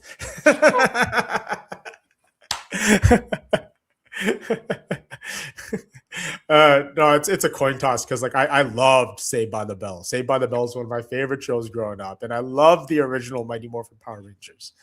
I can't pick between the two. I just can't. Yeah, I'm like staring at it right now, just going like, I might be slightly leaning towards Kimberly, just because like you, I absolutely loved Mighty Morphin Power Rangers growing up. Actually, dang it, so dusty, but I got the old. Oh yeah, I can't tell which one is that. Is that the T-Rex? I think it's Tyrannosaurus. Yeah. Actually, Tyrannosaurus. Yeah. Oh, that's great. where's the Oh, that's so There's good, the button. Yeah. bro. Like I didn't expect to see that on this podcast today. That's awesome. I love it. I probably was never planning on showing that, but we mentioned Power Rangers, and I have a bunch of different coins that can go into it, so it's not just the Oh, that's so Tyrannosaurus. cool. But That's great, I man. absolutely loved the original Mighty Morphin Power Rangers. Me too. Especially the older the older seasons. I think some of them might be on Netflix. Although I will admit I did watch that remake. The movie that was filmed here. Yeah. Yeah, one of my buddies like has a role in that movie. He has like a I can't, it slips my mind, but like yeah, one of my friends is in that movie. It's good. Yeah, It's right. I mean like it's okay, but I mean like it's cool that my buddy was in that movie. Yeah. It just didn't have that same feeling as the original. But I do know Netflix did a little like special recently. I believe it was focused on Billy in this one. Was it any good? I thought it was okay. Still it did capture a little bit of that old like magic from the original. Obviously, they didn't have the likes of Jason David Frank, because this was after he had passed. I don't think Amy Jo Johnson was in it, but they had Billy, the original Blue Ranger. They had the original Black Ranger was in it. His name slips my mind real quick. I could have sworn I just had it, but that guy doesn't age. The original Black Ranger, he still looks like he's 20 years old. Oh yeah, absolutely. I think it also focused a lot on Trini, and they also kind of tied in her death into the story, where actually her daughter ends up taking over for her. Walter Jones, that's his name. Thank you, Connor. But he doesn't look like he's aged at all. So yeah, I thought it was okay. I think it's like an hour and a half, something like that. Nothing too fancy, but I was like, hey, it's looks like most of the original cast, so may as well check it out. But man, the original cast kind of got screwed when it comes to money, though, eh? Like they were being like harshly underpaid and overworked. Yeah, absolutely. And on that note, Jason David Frank is everything that people say that he is. Great human being. Another person I got to meet at Fan Expo here in Vancouver. I was I think that was before I had that morpher, unfortunately. I think I got that morpher afterwards, and I was like, if only I gotten it like beforehand and brought it with me. And of course, that's another one of those ones that I got to meet. Luckily, before they passed, but he was absolutely fantastic. Just a genuine human being. I think he even said, because my wife and I actually went to his panel, just to hear him talk, and he even said, my agent told me, you don't have to do this. You don't have to be here. It's technically supposed to be, you're supposed to be having some time off and enjoying yourself. He's like, no, I want to do this. And then he also made sure everyone got through the photo op line and the autograph line. He made sure everyone, because I think I remember leaving on one of the days. A lot of these celebrities had left and were done for the day. He was still signing autographs, and his lineup was huge. Wow. Yeah, he's one of those good ones that was all about the fans. Rest his soul. Mm-hmm. But Urban says here, power rank these dishes: adobo, lumpia, and apologies if I mispronounce some of these. Sure. Palabok, Lichian, arroz caldo. So adobo, lumpia, palabok, lechon, arroz caldo. So like these are like some very popular Filipino dishes. I'm familiar with Swervin, my boy Swervin, my Filipino brother. I see him like in the different like chats all over the Canucks YouTube sphere. It's hard to rank these. So like for those that aren't Filipino, let me give you a little bit of education. So adobo is a very famous soy dish, typically with chicken. So my mom makes some fantastic chicken adobo, so I'd like that. Lumpia is basically like a spring roll. Palabok is it's like a noodle dish. It's kind of like chow mein, but it has like eggs and like a fish sauce in it. But trust me, it's amazing. Lechon is roast pork, and a roast caldo is basically like it's like a chicken porridge, a chicken ginger porridge. It's all really good food. If I was to rank them right now, just by looking at it, I'd say adobo number 1, lechon number 2, lumpia number 3, arroz caldo number 4, and palabok number 5. Awesome. Urban also says the Green Ranger armor in the American show was such ass compared to Super Sentai.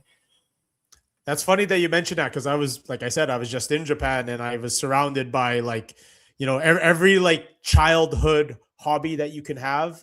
It's right in front of you, and I saw lots of Super Sentai when I was down there. Mm-hmm. Yeah, you and I were talking while you were in Japan that my wife and I are actually planning a trip to Japan, a Korea/Japan trip.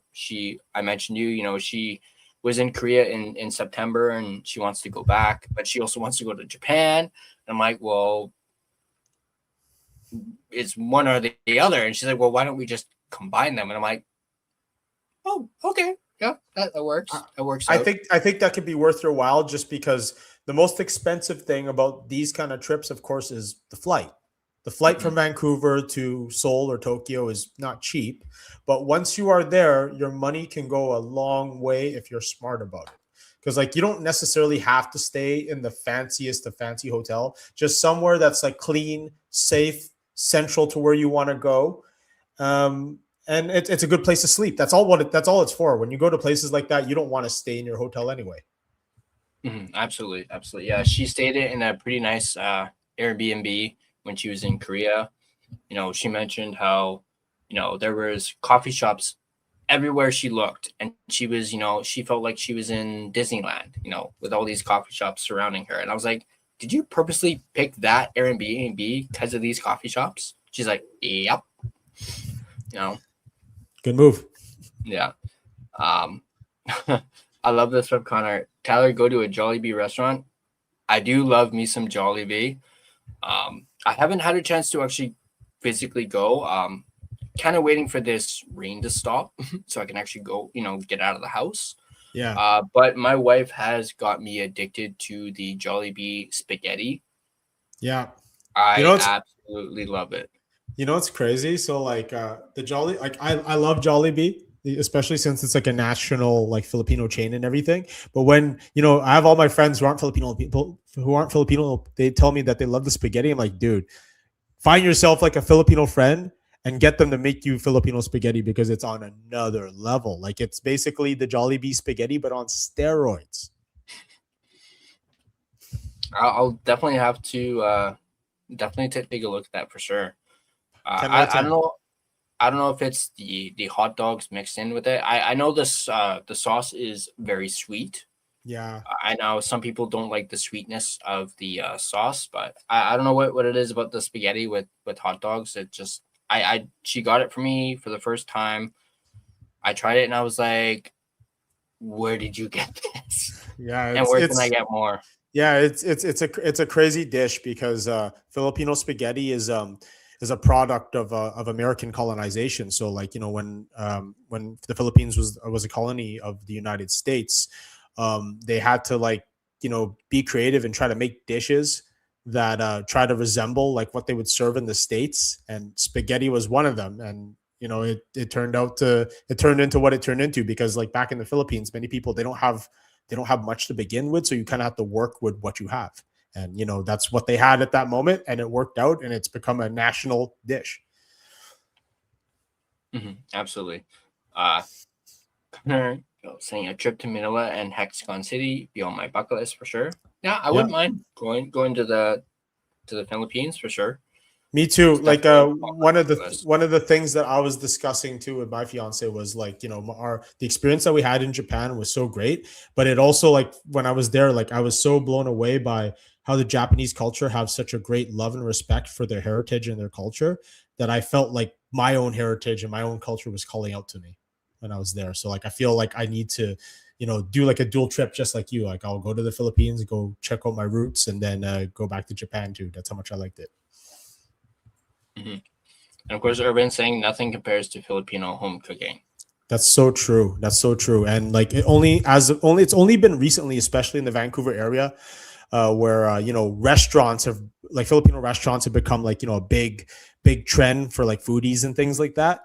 But for a long time, it was hard to find a really good Filipino restaurant to go to. So if you wanted Filipino food, you had to go to like I had to go visit my mom. I had to go to like my uncle's place or something like that to eat some good Filipino food. But now there's so many good restaurants out there too. hmm Connor said, I was horrified when I learned of the Filipino Islands have eggs, but the yolk is developed into what? So, so like I think what he's referring to is there's this thing called balut. So like basically it's a duck's fetus. So like it's like an egg, but it's like developed into like I can't remember how many months, but basically if you cracked open this egg, it's like essentially like a underdeveloped fetus. Oh, it's oh, it sounds gross. It doesn't look great, but it doesn't taste that bad.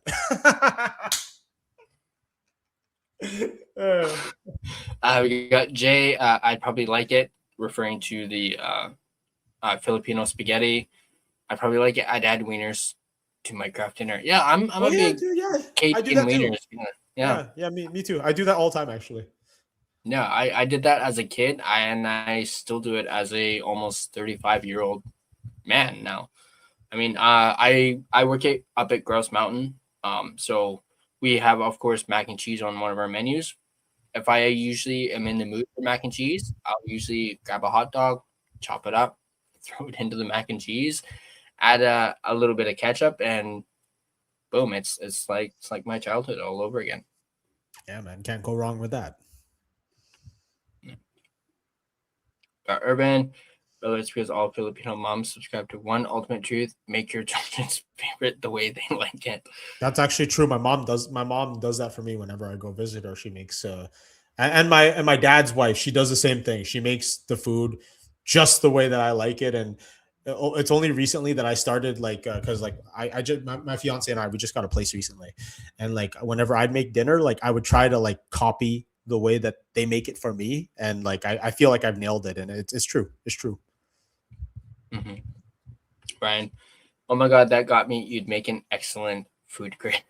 No, I'm actually a horrible food critic because for me it's there's only two ways that food is. It's either, oh my God, this is amazing, or oh my God, this is shit. Sorry, I said shit. But like, there's no in between. It's either great or bad. Mm-hmm. Ever since that's why Filipino restaurants are not successful in Vancouver. Not fully true. There's quite a few restaurants that are on the come up. Like especially in Vancouver, there's a lot of like excellent chefs and restaurants that you can go to. One of my really good friends, they have a restaurant called Helena. That's it's like modern take on Filipino food, and it's like not only is it delicious and very very like Instagram worthy, it's very affordable. Like they keep the prices very affordable for families to go to, and I'm a big fan of that. Mm-hmm. I mean, we obviously talked about Canucks a little bit earlier. This is of course called Talking Canucks with Brian Ventura. So let's get back into some Canucks stuff. I mean, sure. This has been great talking about all this other stuff as well, but your thoughts on the rest of the season, and how do you think the Canucks are going to do tomorrow night against the other Florida team tomorrow night? Well, are they still 10 points at the bottom? I think last I looked, they are the other night, they were 9. I'm just trying to think from from a drafting perspective. How do I want them to do? I mean, obviously, we want that high draft pick, but I mean, like if we have enough points to spare, why not let the boys have some fun here and there? All the season can't be all doom and gloom. These guys are human beings. They deserve to smile. They deserve to have fun and enjoy their job. Here and there. Like it can't be all horrible. But I mean, like tomorrow night, I don't know. Your guess is as good as mine. I don't know which version of the Vancouver Canucks show up tomorrow. I think like for the remainder of the season, like let's get the young guys to get some great experience out there. Let's go. Let's maybe like like I said, let's let them have some fun before the season ends and they go play golf in the summer, and or if they're really smart, like they would use this summer to better themselves. They would use that to combine the fun with strength and conditioning, and maybe like. I don't know what a lot of the players do, outside of the ice, but I hope they take advantage of things like sports therapy and see a sports therapist, because having the strong mind and body having the strong mind and body to go hand in hand and be very beneficial going to the next season. Sure. And yes, they are 9 points behind Calgary with 50 points. Calgary has 59. But I can't remember, is Calgary playing tonight? I should probably know this. I'm just looking at my TV right now to see if they're playing any. Yeah, they are playing right now. They're in the third period, tied with the Blues. Okay. So they could potentially be getting at least 1 point if the game remains tied. So. Okay. Yeah, as what like any opportunity it takes for I just want the boys to get number one. The one thing that I never understood about the draft lottery is I always have this debate, and I've heard some other people talk about it. But if you don't make the playoffs, why don't you just automatically have an equal chance to get that pick? Like if you already don't make the playoffs, your season's already a wash, isn't it? Yeah, pretty much. I've always been on the notion, not necessarily lose the rest of the way, sprinkle a few wins here and there, for good vibes, and for the young guys. But, obviously, don't win enough where you end up, moving up in the standings, of course. Yeah. So maybe a win every 3, maybe 4 games would be okay. And hey, if they had some effort in games that they lost, I'd be satisfied with that. Yeah, me too. As long as you showed that you want to battle out there and put it on the line for the team, then that's great, right? I'm always for that. Absolutely. Real quick here from Gunnar, you boys need to visit an Irish pub in the morning and have a traditional Irish yum delicious What is that? What is that? Like a Guinness and a Bailey's and coffee? Is that what an Irish breakfast is? Sorry, no. Yeah, I'm not sure. That's a good question, actually. I'm not sure what yeah, he means by that. I mean, I'm not a big Guinness guy, but I do like me some Baileys and coffee for sure. yeah. Bailey's and coffee is good. Now, I actually had crap. What was it that we had tonight for dinner? We had well, technically it was last night's dinner because of St. Patty's Day. I had it tonight because I obviously had the game. Was watching the game last night, but I think it was corned beef. We had corned beef tonight. Nice. Yeah, I do have a little bit of Irish in me as well, so there's that. A lot of the time, sometimes we have the first St. Patty's Day we have the beer can chicken. My dad absolutely That's always good. loves Yeah, doing that. Yeah, beer and can chicken is good. that's usually the only time he'll use Guinness for that. But Connor says here also, imagine if Calgary gets number 1. Oh, please no. Please no. Oh, that would completely rub me the wrong way. I do not like any of the Alberta teams either. One of my really good friends is a diehard Calgary Flames fan, and he always tries to rub it in my face when they're doing well. But they're not doing that well this year. I was just about to say, yeah, they're not doing that this year. But no, I have been thinking as of late, obviously there's been a lot of talk, when it comes to the draft, obviously, all eyes are on McKenna, Stenberg, even, Veerhoff. There's also been talk about, Manny's son, Caleb. I don't know why, but I'm getting this funny feeling that Calgary is going to get Caleb. They're going to draft Caleb. And it's going to grind my gears because, one, he's going to Calgary. So he's in the division playing for a rival. And two, Calgary's going to get that pick because I know, I always try and be as realistic as I possibly can when it comes to the draft. But hey, if we can get McKenna or one of McKenna, Stenberg, and Malhotra in the first round, I would be like, that's perfect. You got McKenna, Malhotra, Coots, whoever, potentially, the Ruck twins.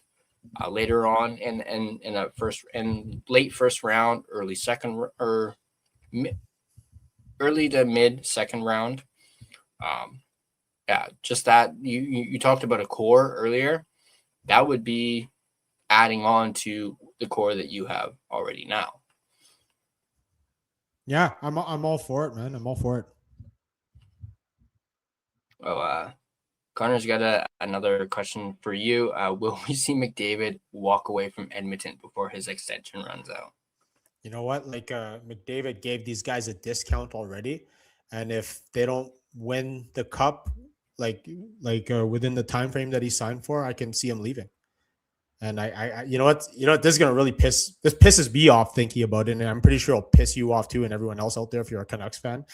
I can see him trying to I could see him signing with a team like San Jose. Just because after getting a taste of what it's like to play with Mac, he's gonna want to play with him again, and he'll do what LeBron James did and take his talents to another team and make a super team, and it's gonna be disgusting. Yeah. I mean, I was gonna say maybe Toronto. He might go to, do a duo between him and Matthews. Well, that is if Matthews sticks around. Man, if I was McDavid, I'd be like, no, I want to play with Mac because he's after seeing how great Macklin Celebrini was in the Olympics, the sky's the limit for Macklin Celebrini. I think he's gonna be one of the all-time greats when his career is done. And why not team up with a guy that has lower mileage than a guy like Austin Matthews? Mm-hmm. Absolutely. And, there was obviously, the debate, Bedard, Celebrini. I think Celebrini has absolutely eclipsed Bedard, at least for this For season now, anyway. for For now. now, he's absolutely eclipsed him. I mean, Bedard didn't even make the Olympics. I do think that, perhaps he should have been given at least a spot. We'll see. But we don't know what the actual reasons were for him not being in the Olympics. But he's definitely, at least this season, and for now, like you said, he's eclipsed Bedard. Absolutely. I think Bedard and Celebrini, we're gonna have that conversation like we had in previous generations where it was like Crosby and Ovechkin. It's gonna be Celebrini, Bedard. Yeah. In this generation, the next generation coming up. Absolutely. That's well said, perfectly said too. They're going to be our generation's Crosby and Ovechkin, and then eventually once McKenna gets drafted, it might end up being a triple threat. A little bit of a wrestling reference in there. Might end up being a triple threat with Gavin I McKenna, can see that and then too. who knows? It might even turn into a fatal four-way once DuPont comes onto the scene. Mm-hmm. So, mm-hmm.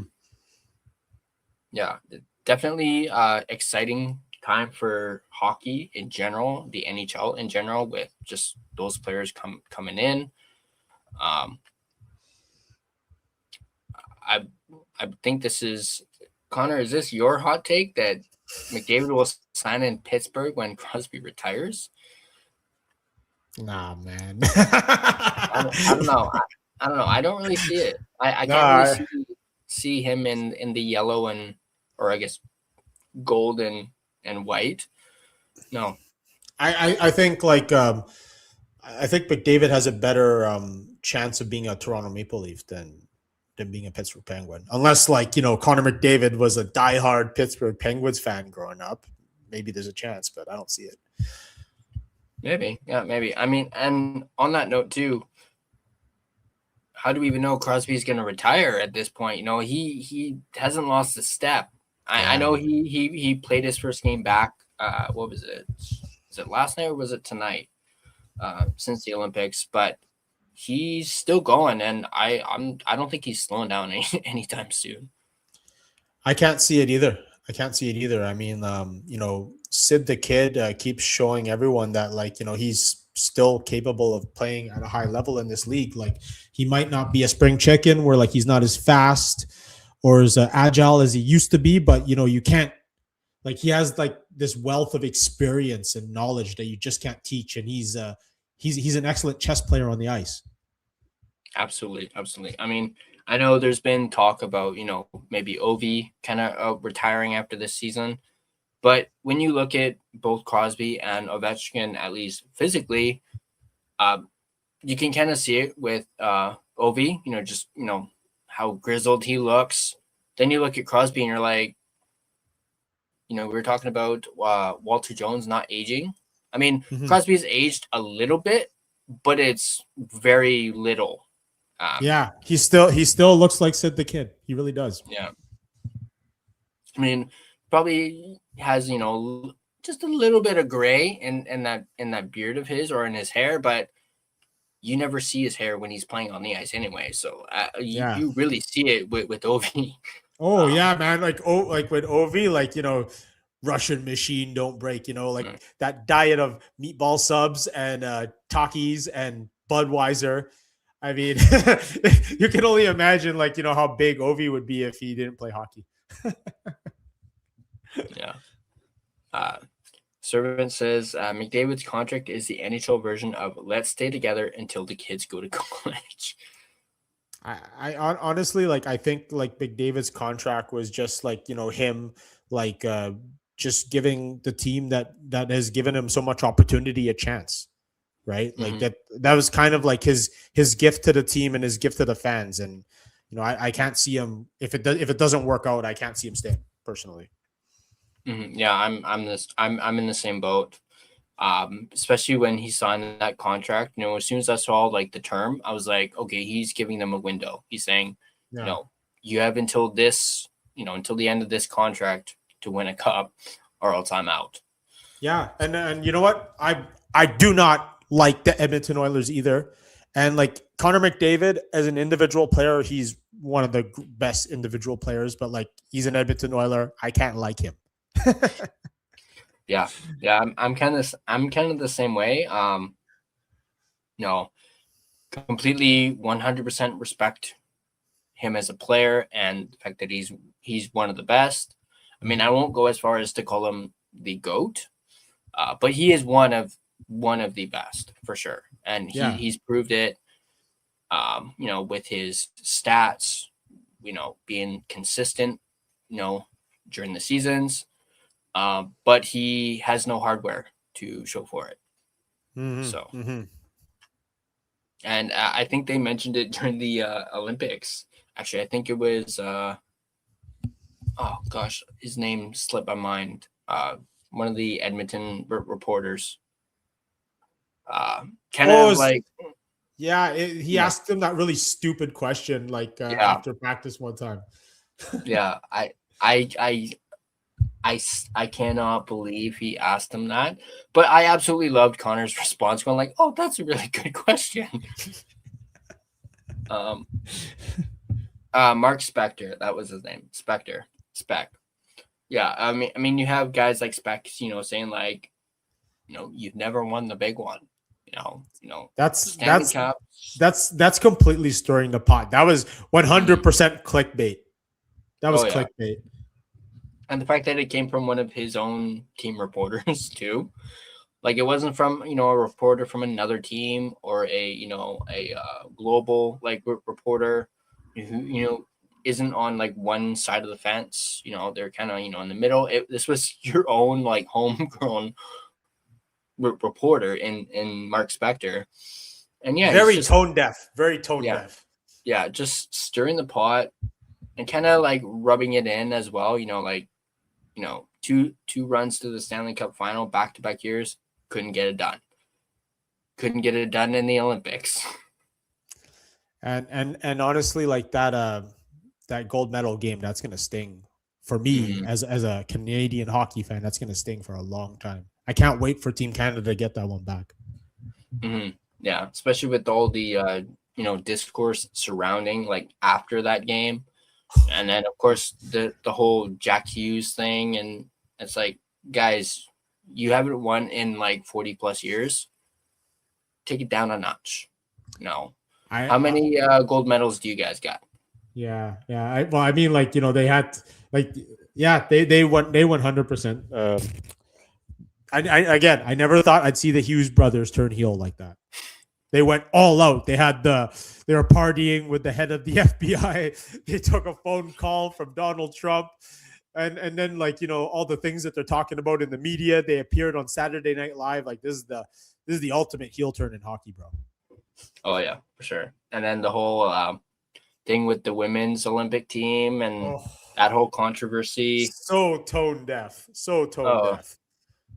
Yeah, absolutely. Come on, boys. I know the funny thing was, if you look at the beer that they were drinking in the locker room, like they were like drinking like Michelob ultralights. I could I'm not encouraging anyone to do this. Please drink responsibly. I can drink 12 in a sitting with you and be fine. And they probably had two of them, barely one, and they like they were like laughing at the women's team and having conversations with Trump and letting Kash Patel hang out with them. That was messed up, man. Oh yeah. I mean, don't get me wrong. Those interviews that, particularly Quinn, you could tell he was smashed. Yes, smashed. I am gold medal. Yeah, but I will admit that actually made me laugh seeing Quinn because it's like what you said before. We're not used to seeing either Jack or Quinn act like that. So to see them act like that, you're like, huh, they are human beings. Like, they're human beings. They're having, they're celebrating, I mean, at our expense, but this is also a different side of the Hughes brothers that we are used to seeing. Yeah, like, and they pulled a swerve on us too. So like, I know we've been talking a lot about pro wrestling, but like, I felt like when the US won the gold and they took that Johnny Hockey jersey on the ice with them, I felt like, that was a great baby face move. And like that made the blow of Canada losing the gold medal a lot softer. And then the aftermath came out. They're like, no, man, F those guys. Yeah. Absolutely. And then even like Quinn, like, during the press conference, going like, beer, Yeah. need another one. It's like the fact that he had to do that on camera at a press conference. It's like they should just be like, here you go, without you actually having emotion for it. If those guys in the locker room were smart when they won the gold medal, they would have said no cameras. Mm. Right? No, or at least no video. Like like now it's like it's an infamy. It's not even like a hockey issue now. Now it's like a world issue that you guys were hanging out with the FBI and making friends with the president. Like it's just a bad look for them in general. Yeah. Especially with how the whole women's team and how that all blew up.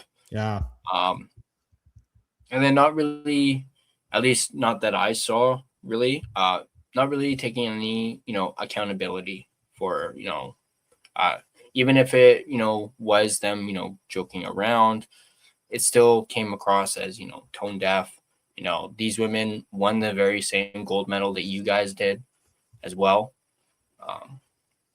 So I mean, like I can only imagine being in that situation though, where you're on the phone call with like some world leader. It's like you kind of like are. It's one of those things. Where it's like, okay, laugh at his jokes even though they're not funny type thing. It's a difficult situation, but still, again, absolutely. very very tone deaf. Very tone deaf. Read the room, boys. Mm-hmm. Absolutely. Have you seen any of obviously you're obviously aware of the whole Austin Matthews, Brad Kukutis knee on knee thing.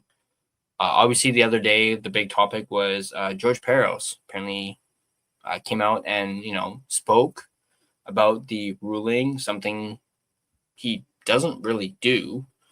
But it became such a big thing that he had to come out and speak on it because guys like Connor McDavid questioned the Department of Player Safety and how it's run, and then George Peros had to do a little bit of damage control and kind of defend his decision. I did watch that interview, at least clips of it. I mainly watched it on the Steve Dangle podcast. Quick little shout out to the Steve Dangle podcast. I absolutely love their stuff. And Dangle is loose cannon, and I'm all for it. I love it. But they were just talking about his comments, and one thing that really kind of stuck out for me was him using the word consistency, which I don't think he has been consistent at all, unless you want to say he's consistently inconsistent. Absolutely, 100%. But in regards to player safety, yeah, the fact that he used consistency as a tried to use that word, it's like, what are you talking about? Yeah, I mean, like I personally did not see the comments that he made and everything like that. And interesting too, like George Peros, former Duck, right? Mm-hmm. Yeah. So like what? So like he was basically like they kind of gave him a light sentencing, right? It wasn't fair like ruling. Mm-hmm. Yeah, they gave him 5 games. Oh man, that's. Oh yeah, well I mean like isn't that kind of like the theme of like just like NHL officiating and player safety ruling? Like it seems like there really is no consistency across the board, is there? Mm-hmm. Yeah, I mean, also I mean we know from a Canucks perspective with the whole thing with Hedel earlier. Although I'll go to bat for Tom Wilson. I didn't think it was that dirty of a hit. I thought it was a clean hit. Mm-hmm. He got his, what was it, 2 or 3 game suspension. I know he has a history, but I didn't think it was predatory at all. And just the fact that it happened to be Hedel that was on the receiving end of it. And he has a history. Yeah. Yeah. Has a injury history. Yeah. I would put that below, like, for example, the Tanner Jeannot and Besser one from last year. I would definitely put that below that for sure. Yeah, that was dirty. That was dirty. The one on Bess. But you know what? Like to kind of add to this, I do not like the Toronto Maple Leafs. I really dislike them as well. And I'm not the biggest Austin Matthews fan, but I feel like his boys let him down. Mm-hmm. Right? Where like, like I was when we were watching the Florida game last night, you know it's like a trend with like the Panthers. If you touch one of those guys, you have to deal with four other guys on the ice, right? I feel like that should be all across the board for every team. Like, if one of your guys is if someone's taking liberties of one of your guys, especially your star captain, someone has not just someone has to step up, everyone has to step up. You have to like, back your guy up. And that was very just trying to find the right words for it. If I was a Toronto Maple Leafs fan, I'd be very disappointed in the guys on the ice. Absolutely. And I believe that, when that happened, that was one of the first one of the first things that people jumped at was that there was no response whatsoever. And of course, you hear some of the players kind of go like, oh, well, we didn't see it. How didn't you see it? Did you not, especially if you were on the bench, you easily, that's where the puck was. Your eyesight should have been right there. Yeah. And especially like, since the season for Toronto isn't going so well either, if people are worried about like, repercussions and getting in trouble with the league or anything, I mean, like your season is pretty much a wash too, right? You can't like lose all respect like for your team and for the season. Like, have some respect for yourselves. Mm-hmm. Absolutely. And then, I mean, you did see a little bit of fight, and I think in the following game. But that's probably only because of all the backlash that they received. They were like, guys, we got to do something. Mm-hmm. But I mean, I'm not the biggest Matthews fan myself, but obviously, it sucks. His season's over. This knee on knee thing ended his season, and then Gudas is only getting 5 games, and with the way that the Leafs are playing, they're likely not going to make the playoffs. Mm-hmm. But it looks like the Ducks could very well make the playoffs. I believe they're up at the top of the standings, at least the division anyway. So Gudas will still likely play playoff hockey while Matthews won't. So I do kind of look at it from that point of view as well. Yeah, that's not fair. That's not fair. Mm-hmm. I do think he should have gotten a bit of a longer suspension. But again, I was watching, the Steve Dangle podcast, and Jesse was talking about the fact that, the reasoning behind, the 5-game suspension, how like if they go more than 5 games, or actually, no, if they go, I think it's more than 6, there's, the players can appeal. And the NHL doesn't want the appeals because apparently they've lost a lot of them as of late. When they have gone to an appeal, they've had to, lower the amount of games. So perhaps their whole looking at it as though let's try not to get into a war, a war with the PA. Because that's usually what happens when there is a appeal.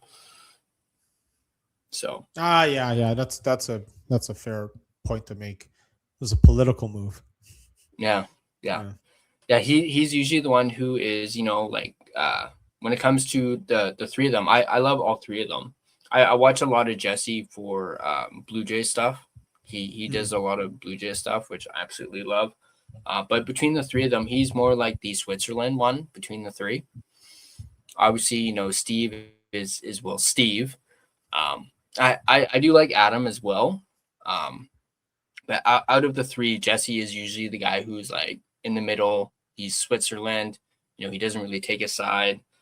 He always tries to see, like for example with this, he always like looks into it like, maybe there's a reason they did this. There's a reason behind it. But Steve, I could talk about Steve Dangle for hours and just the stuff that comes out of his mouth and his especially his reactions when the Leafs lose. I'm sorry, Steve, but priceless. Yeah, It's priceless content, man. for me, my favorite Steve Dangle content that he made was when he did the trade tree from like the Roberto Luongo trade tree. Do you remember that one?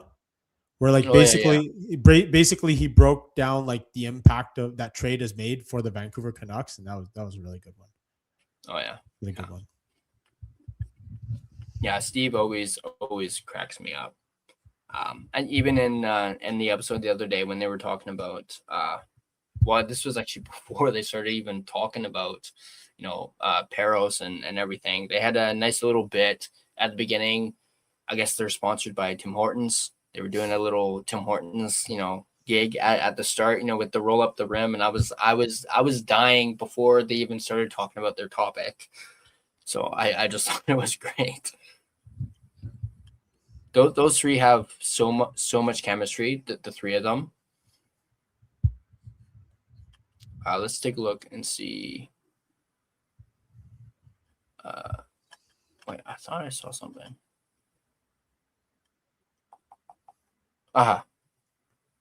Here's it going. Connor, another question for you guys. Joel Quenneville is on his redemption arc after everything that happened before. Are you happy he's making the most of his second chance? Yeah, happy for him. Like, I mean, he's a very solid coach and everything, and it's like he's done a lot, and I'm happy for him. I don't know what else to tell you. Yeah, definitely. I mean, just look at where the Ducks are now. I mean, they have a very young roster there. I think the Canucks could actually maybe learn a thing or two from the Ducks. I agree. And I how agree.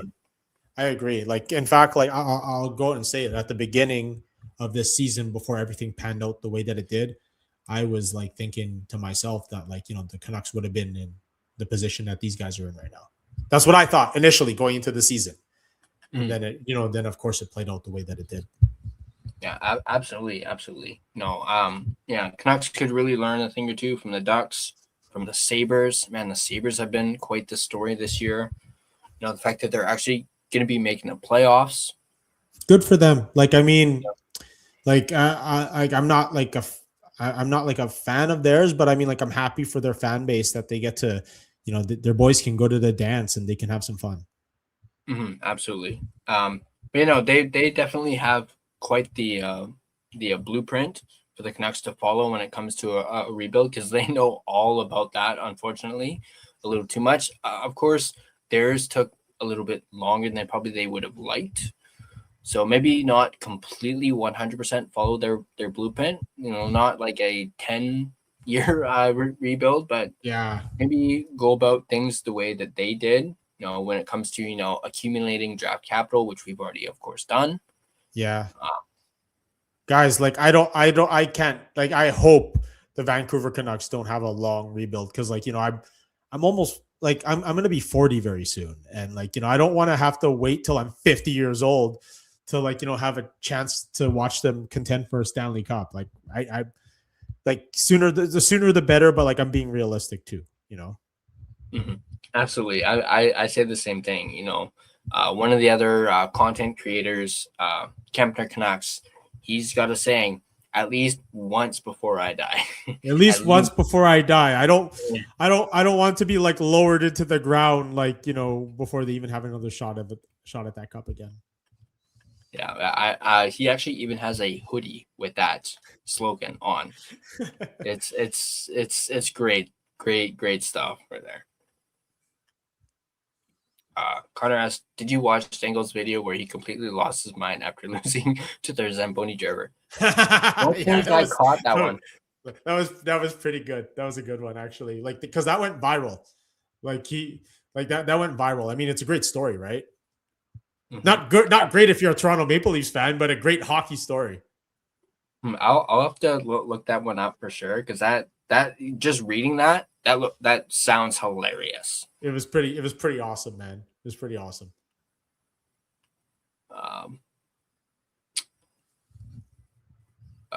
Duolingo, who's a loyal supporter of mine, always in the chat, has a question for you. how did you become a Canucks fan, Ryan? What is your first Canucks memory? Honestly, I think my first Canuck memory was Pavel Bure's first shift. So like that infamous shift that you see, that you've probably seen a bunch of times on YouTube, where even though Pavel didn't score on that shift, just him being on the ice and just skating like coast to coast, it's like something you've never seen before. It's to this day, like, that's probably one of the best individual shifts that anyone can have for their first shift in NHL, even though they didn't score. And that's my first memory. Mm-hmm. And Duo says, "Save with your certified beauties for sure." Thank you, Duo. Dude. Yeah, we've been talking for a long time. It's been good. Yeah, this is longest interview that I've done. So this is awesome. Yeah, I think honestly, like, I'll give you till 10. I'll give you till 10 p.m. How about that? All right. That totally works. Totally works. Hey, I'll take all the watch hours I can get. Awesome. Yeah, and I think Duo mentioned in the chat here. I think it was a little way back. Holy, that's amazing! You guys are still going. That is the Line Change signature Lord of the Rings length podcast. Yeah, sometimes my post games go like 2, 3, 3.5 hours. When I say it's going to be an hour and 30 minutes, and I say this like within the first hour, or at least 30 minutes, and then it goes 3.5 hours. Yeah, man. This is honestly, like, this has been really good, because this is the longest podcast that I've been on where I'm not necessarily talking about fighting or anything like that. I'm talking about like Canucks hockey. It's been really good. Like, I have to say, to yourself, to all the great Canucks creators, like the Canucks Uncensored podcast, Nothing is Perfect, Canucks Clay, Knuckhead. Like, you guys have been also so good to me, especially like, for some reason, like, I didn't start talking to like people about Canucks hockey on record for years until I started campaigning to be the in-arena host for the Canucks for Filipino Heritage Night. That's when I started to get great people like you wanting to talk to me, and it's been a pleasure. It's because, like, nothing wrong in fighting, because that's how I made my bread and butter, and that's one of my passions. But like, just from a fan's perspective, like Vancouver Canucks hockey, like I never miss a game. Like, even when I was in Tokyo, I remember I was messaging you. I'm like, I'm watching the game while I'm in Tokyo. Yeah. Right? You were repping your Canucks gear too while you were in Tokyo. You sent me that picture. That was awesome. Yeah. So back to Urban's question. In high school, when it came to pick a partner to slow dance with, which song did you reserve for the one? I didn't have any, because like I didn't have the courage to, like, ask girls to dance back then. I was the same way. I was the same way. I was the shy kid in high school. Yeah, like, I mean, I feel like, with the kind of confidence that I have now as a grown man, like, that wasn't inherited. That was something that, like, over time I've sort of gained that, because like you need that when you're speaking, when you're yelling in front of thousands of people, like in arenas and stadiums and all that kind of stuff. Like, I remember one of my earliest like memories. I remember in high school in grade 9, we had a social studies presentation. Like, I was so afraid to do my presentation in front of my class, like I fainted. Right. Oh. Like, talking and performing in front of people was not something that like I became great at overnight. It was just something over time that like I eventually became comfortable doing, because you find comfort in preparation, right? The more you, and repetition. So like, the more you do something and the more that you practice, like, that's when you start to gain confidence. You gain confidence in preparation and repetition.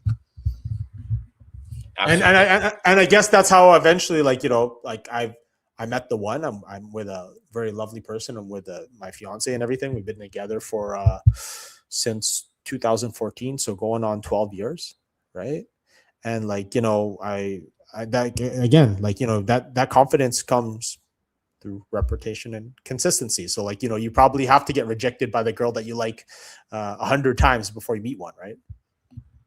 Nice. That's awesome. Yeah, my wife and I have been together, I think this year is 11 years, like, just together. We're going to be celebrating our 9-year wedding anniversary in May. So, yeah. And this was well past high school too, that I She was actually, well, I wouldn't say she was the first girlfriend that I had, because I had, I think it was a couple prior to her, but she was like, you know, the whole, I talked about how, when we went to WrestleMania, to, meeting her parents for the first time there, and them actually, inviting me to do that. Also, basically, I kind of knew she was the one, basically, because we did long distance for a while. My wife's actually from the US. Ah, I see. I see. So she's from outside of Philadelphia, like a small Okay. little Okay. town outside of Philadelphia. So yes, she is a Flyers fan, and for my subscribers, you guys know that she is, and her and I, bicker back and forth, especially when the Canucks play the Flyers. Oh, dude, Uh, man! Like the Flyers and Canucks, like their game in December is like one of my. I would say it's one of my favorite traditions, but the Canucks don't have much success whenever they play the Flyers in late December. no, and she doesn't let me forget that for sure. We always try and go whenever the Flyers come to town. Good friend of mine, Gerald, was actually able to hook us up with some tickets for that game in particular, which was great. She really wanted to go, and usually actually her dad would usually get us tickets for like Christmas, because usually the games would be in December. Yeah. So but unfortunately this year he wasn't able to, but luckily Gerald had some spare tickets, so we were able to go, and she got to see it, and Flyers won. I'm trying to think back. I think they won this past December. Yeah. I was at that game. I had the displeasure of being at that game. Yeah. Yeah, I think we haven't beaten them. I think it was 2 years ago, I think, that we actually beat them. Yeah. I want to say. Because we went to that one as well, and I think it was the first one we went to. She, of course, had to rub it in my face that the Flyers had won. And actually, there's a picture. Maybe I'll send it to you later. It's, if I can find it. It's a great picture. Basically, we're in our seats, and I was like, here, let's take a selfie like we normally do at these sporting events. So I'm getting ready to take the picture, and then I see her. She's wearing her Flyers shirt, and she's going woo. And then I happened to look at it before I clicked, take the picture, and I just ended up going that look. And then they were doing the Jumbotron, like send in your photos and we'll put it on the Jumbotron. And luckily that was one of the photos that got put on the Jumbotron of me just going like, when you're married to a Flyers fan. Or I think I captioned it like marriage or something like that. And then 2 years later, when the Canucks actually beat the Flyers, I did a little reverse where it was me going like woo, and unfortunately she had a mask on, because this was around the pandemic, unfortunately. So she had a mask on and she wasn't really feeling that great. So you can't really see her facial reaction, but I knew underneath that mask she was just like, while I'm like going like woo, Canucks win. So I think those are the great moments, especially, and going back to my original point about finding the one, when you can do that with your significant other, you really know you hit the jackpot right there. Big fact. Mm-hmm. And then also on that note, because that was a bit of a detour on that. But what was I trying to say? Oh, that's right. Basically, so I mentioned how her and I were, doing the long distance thing. We had actually met online through some forums, because she's actually really into wrestling as well. Ah, that's awesome, man. That's great. Yeah. Well, that's why you guys went to WrestleMania, obviously. Yeah. So her and I kind of like clicked over that. I was just like, whoa, a girl, at the time I was like, a chick who likes wrestling. Huh. Wow. This is awesome. She's like the female version of me. So yeah, we did that. We did the long distance thing for I think a few years.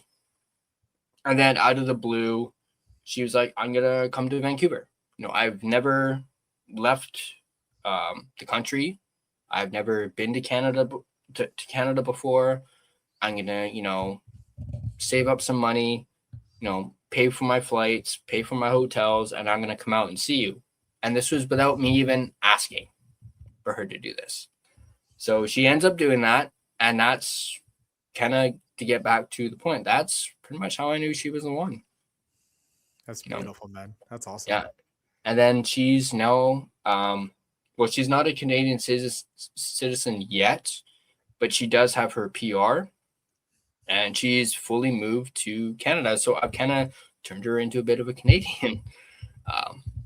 I mean, unfortunately for the U.S. and their choice of president kind of helped that decision.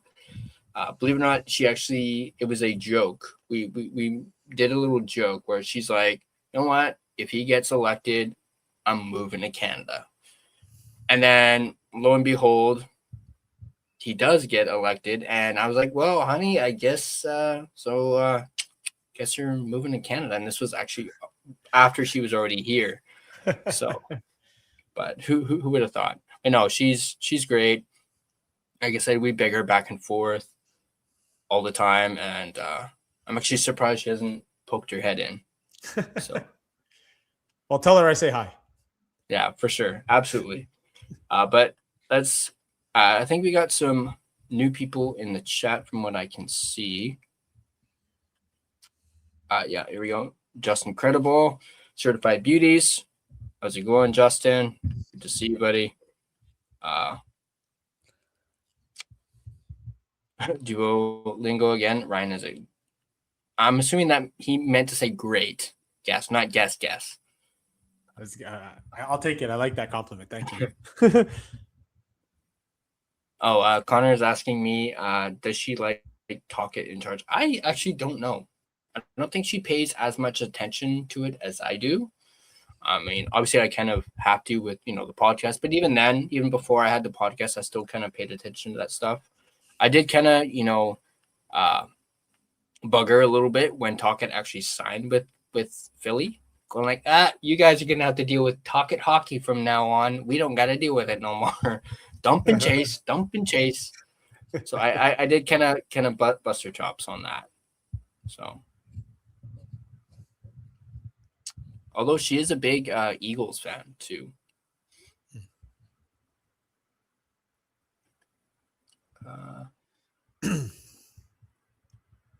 Here we go. Urban's going. If you could give a memento from anything in your career and gift it to anyone, what would it be and to whom? That's a bit tough, but I mean, I actually already give something to fighters, whenever after I do introductions. So I have like a set of cue cards that I have through my notes and everything. And whenever a fighter has a big monumental win, like a knockout or championship victory or something like that, I actually give them my winning cue card, because on the cue card it would have the result of what happened, the time, and all that. And I've been doing that for the last 12, 13 years now. And some fighters that I've introduced, they have stacks of these and all that. So it's pretty cool. But I mean, outside of that, I don't know what else I can give someone. I have suits that I haven't worn in a long time, and they're just collecting dust in a closet. Yeah. I probably got a few suits from grad years and whatnot. Probably not in the closets, but probably in my storage locker. As is a bunch of my we talked about movies and stuff like that. Probably what I have here is probably not even close to half of the movies that I have. Those are probably all in storage locker. Probably a lot more of my. Are they VHS or DVD? There's probably some VHS, some DVD in there. Man, if I had more space, because at my mom's place, I have a bunch of stuff that I have from over the years, and I have boxes of VHS tapes and everything. It's pretty cool. Mm-hmm. Yeah, it's probably mainly, well, maybe not mainly, but yeah, there's definitely a lot of VHSs in the storage locker. Don't have any VHSs here. But on the topic of like, VHSs, and you spoke about earlier how you absolutely love Sega back in the day. Personally, I was more of a Nintendo guy back in the day. I think I was actually talking to somebody about this just the other day, actually, on having like with the N64 back in the day. I think we were actually talking about the Golden Eyes actually, and how Golden is good. yeah, well yeah, that game, and just the fact that the Golden Eyes hockey team, their season opener coming out with the Golden Eye theme, I thought that was perfect, absolutely perfect presentation there. Yeah, and like I think like their intermission song is like the pause screen. Yeah. That's a nice touch. That's a nice touch. Well done. Yeah, absolutely. I think actually my wife is the one who originally said this, but back when the Kraken came into the league, she's like, "How cool would it be if they had, when they came out through the little tunnel thing or I'm not I think they have a little kind of like how the Golden Knights have that little night helmet that they skate out of. I think the Kraken have something Like a squid, right? like Like a giant squid. like a giant squid." And she was like, imagine how cool it would be is if they skated out to that and you hear on the loudspeakers, "Release the Kraken" by Liam Neeson, like getting Liam Neeson to narrate that. And I was like, oh, that would be perfect. They didn't capitalize on it. Yeah. So I'm really glad that the Golden Eyes did that with the Golden Eye theme, for sure. But yeah, I absolutely loved Golden Eye. My dad was really big into The World Is Not Enough, like that game, which I believe was that for the PS1 or the N64 version?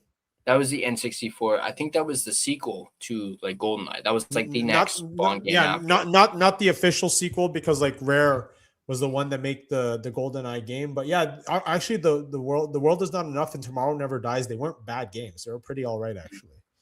Yeah, I'll never forget the World Is Not Enough one, like the blue cartridge. Yeah, that was a nice touch. Even yeah, I honestly, looking back at it, I really miss N64. I wish I still had like an N64. I was even when I upgraded to the GameCube after the N64. I that too. I wish I still had my GameCube, like because I'd be playing it today. Honestly, like thinking back, because like I own pretty much like every console that I've ever wanted, because like over the years, like I'd recollect and buy them and all that kind of stuff. I actually used to own an underground arcade on Commercial Drive. It's called Game Quarters, and like me and my friend, we had like this I'll show you some pictures one of these days, but we had like this place where we had like arcade cabinet and all the consoles that we ever wanted and everything growing up. But I think one of the biggest mistakes that all of us did from our era was we traded in our consoles. Like we shouldn't, like I know, like trading in our consoles helped us get like a PS2 for cheaper and all that kind of stuff, but that was a mistake. Yeah. Right. Just because like, especially like as time goes on, like eventually consoles get cheaper. You don't need to have it right away. Right. But yeah, like I wish I didn't trade in all my consoles just so I can get like a PlayStation 2 or the latest game. Mm-hmm. Yeah, absolutely. Especially with those ones that now you can't really get anywhere. Maybe unless you go to like Japan, you might be able to get there. Yeah. So that's, if we do go to Japan, that might be something that I look at for sure. Yeah, hit me up. I'll give you some tips of some good places to check out. Yeah, definitely. I mean, I think more so I'm leaning towards the GameCube, because actually I think I was cleaning one day and I found a bunch of old GameCube games and I was like, oh, cool, this is sweet. Oh, I can't freaking play them. Yeah, you don't have a GameCube to play them on. But don't worry, man. There's lots of really good modern solutions out there. Like, there's like even like an optical drive attachment where you can pretty much like have like your entire collection of GameCube games on an SD card, but you can play it on the real console, and it's really nice. Yeah. I think I've seen that. Well, we're just getting to about 10 o'clock. Man, this has been a absolute blast talking to you. All things, Canucks, we talked about movies. We talked about the Smashing Machine. Which, by the way, guys, if you haven't gone and seen Smashing Machine, believe is it? I don't think it's still in theaters anymore. I'm not sure. Is it released on digital?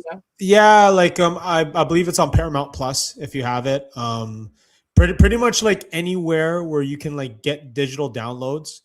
If somehow you find the Blu-ray version if you buy the Blu-ray version of it, let me know because like I'm inside the sleeve of the Blu-ray. I still have to buy it. And also like I think I'm in a bunch of deleted scenes as well. All right, so yeah, there you guys heard it. Definitely check out The Smashing Machine, starring Dwayne the Rock Johnson and Emily Blunt, as well as our very own Ryan Ventura. Even though he's only in it for one scene, still, you can hear me throughout the movie. Yeah, can hear you throughout the movie. It is your debut role in acting in a movie, and who better to have as a co-star than Dwayne the Rock Johnson? Wait, hold on. Is that Brandon in there? That's oh my gosh, yes. Yeah. The legend. Let's get out of here. Love this. Love you, my guy. Right? He would have been great for a play-by-play on the Smashing Machine. Oh yeah. Brandon's a big supporter of the channel as well. Good friend of mine as well.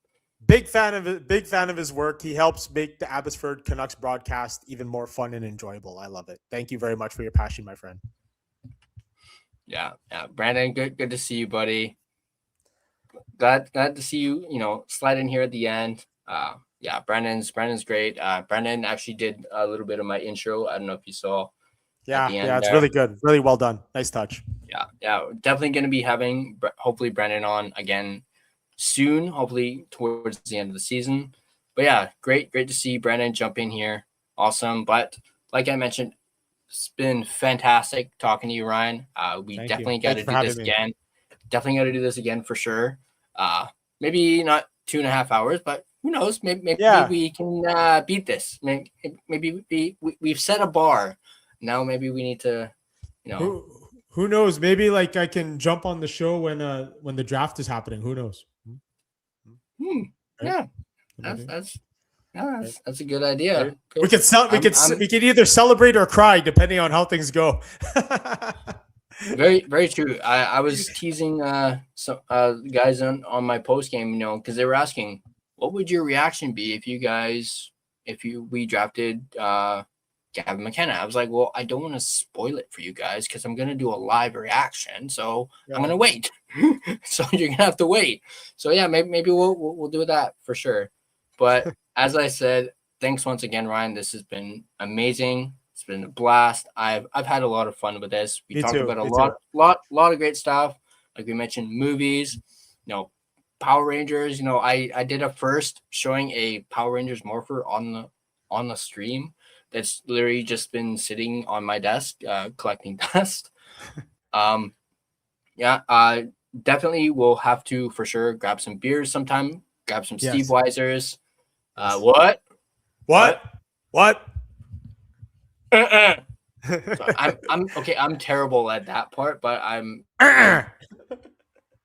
just ask my wife. I'm always constantly going like, what? Do you remember he had that thing? He's like, do you hear what my watch is saying? Yeah, the watching is good. Give me a hell yeah. I'm actually a big LA Night guy, so I usually do that to if too. I want to annoy her, I'm always like, yeah. But I'll let you go. I'm not sure if you got to run, but I'll let you go. Once again, thanks, Brandon, for being here. Absolutely love it. Nice little surprise to end things off. That was appropriate too. Like at the end of the show, he appears. Let's get out of here. Exactly. I do have Ryan's socials in the description down below. You guys can check him out on Twitter and Instagram. Obviously, like I mentioned, go check out The Smashing Machine. It's on digital platforms on Paramount Plus. I actually happen to have Paramount Plus, so maybe I'll finally be able to check it out myself. But once again, this has been great. Love it. Thanks again for coming on. Really appreciate it, brother. Glad to be here. It's been an honor. And everyone out there, please subscribe, tune in to the Line Change podcast. What a great show. And Canucks Nation, please stay positive. We're suffering right now, but days will get better eventually. Yeah, for sure. And to end that, I only got one thing to say. I'm trying not to butcher this. One word. Yeet. All right. Thanks again, brother. Appreciate it. I'll catch up with you again, hopefully sometime soon. All right. We'll talk soon. Thank you very much. All right. Thanks, brother. Bye-bye. All right. That was Ryan Ventura. One heck of a guest. Probably amazing guest. Like I said, we went 2 hours and 35 minutes. This was incredible. We covered lots of great stuff. As I mentioned, we talked about Canucks, we talked about movies, we talked about the Smashing Machine, and this was a all around interview. So it was amazing. I absolutely loved it. Definitely, like I mentioned, check out the Smashing Machine on digital. As I mentioned, you can also check it out on Paramount Plus if you do have that. Also, follow Ryan Ventura on Twitter and Instagram. I have his socials in the description down below. Thanks once again, guys. And let's take a look at the NHL betting odds for tomorrow.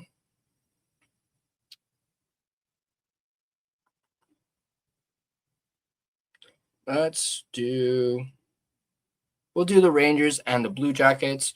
The New York Rangers are a plus 1.5 and a minus 142 on the puck line. The Columbus Blue Jackets are a minus 1.5 and a plus 120 on the puck line. Rangers are a plus 180 on the money line, and the Blue Jackets are a minus 218 on the money line. Once again, these odds are, of course, subject to change. And, of course, please play responsibly. But I want to give a shout out and thank you to the sponsor of this video, none other than DraftKings Sportsbook, which is an official sports betting partner of the NHL. DraftKings Sportsbook, an official sports betting partner of the NHL, is built for the fastest game on ice. With player props and live betting, every shift, every shot, every save gives you options to get in on the game with DraftKings Sportsbook. New customers bet just $5, and if your bet wins, you get $300 in bonus bets instantly. Download the DraftKings Sportsbook app and use code THPN, that's code THPN, to turn $5 into $300 in bonus bets if your bet wins. In partnership with DraftKings, the crown is yours. Gambling problem? Call 1-800-GAMBLER. In New York, call 877-8 HOPE-NY or text HOPE-NY. In Connecticut, call 888-789-7777 or visit ccpg.org. On behalf of Boot Hill Casino in Kansas, wager tax pass-through may apply in Illinois, 21 plus in most states. Void in Ontario, restrictions apply. Bet must win to receive bonus bets, which will expire in 7 days. Minimum odds required. For additional terms and responsible gaming resources, see dkng.co/audio. This is a limited time offer. Copyright 2026 NHL, all rights reserved. This video has been a presentation of both DraftKings Sportsbook as well as the Hockey Podcast Network. Be sure to check out the network for your favorite podcast covering your favorite team at thehockeypodcastnetwork.com, the home of hockey podcasts, where it's every team, everywhere. If you enjoyed this video, hit that like button and subscribe to The Line Change, and be sure to have your notifications turned on so you don't miss more in-depth analysis of your Vancouver Canucks. Once again, drop your comments down below. Let me know what you guys thought about this interview, and did you guys enjoy it? Let me know. Thanks for tuning in, and I'll catch you guys on the next Line Change.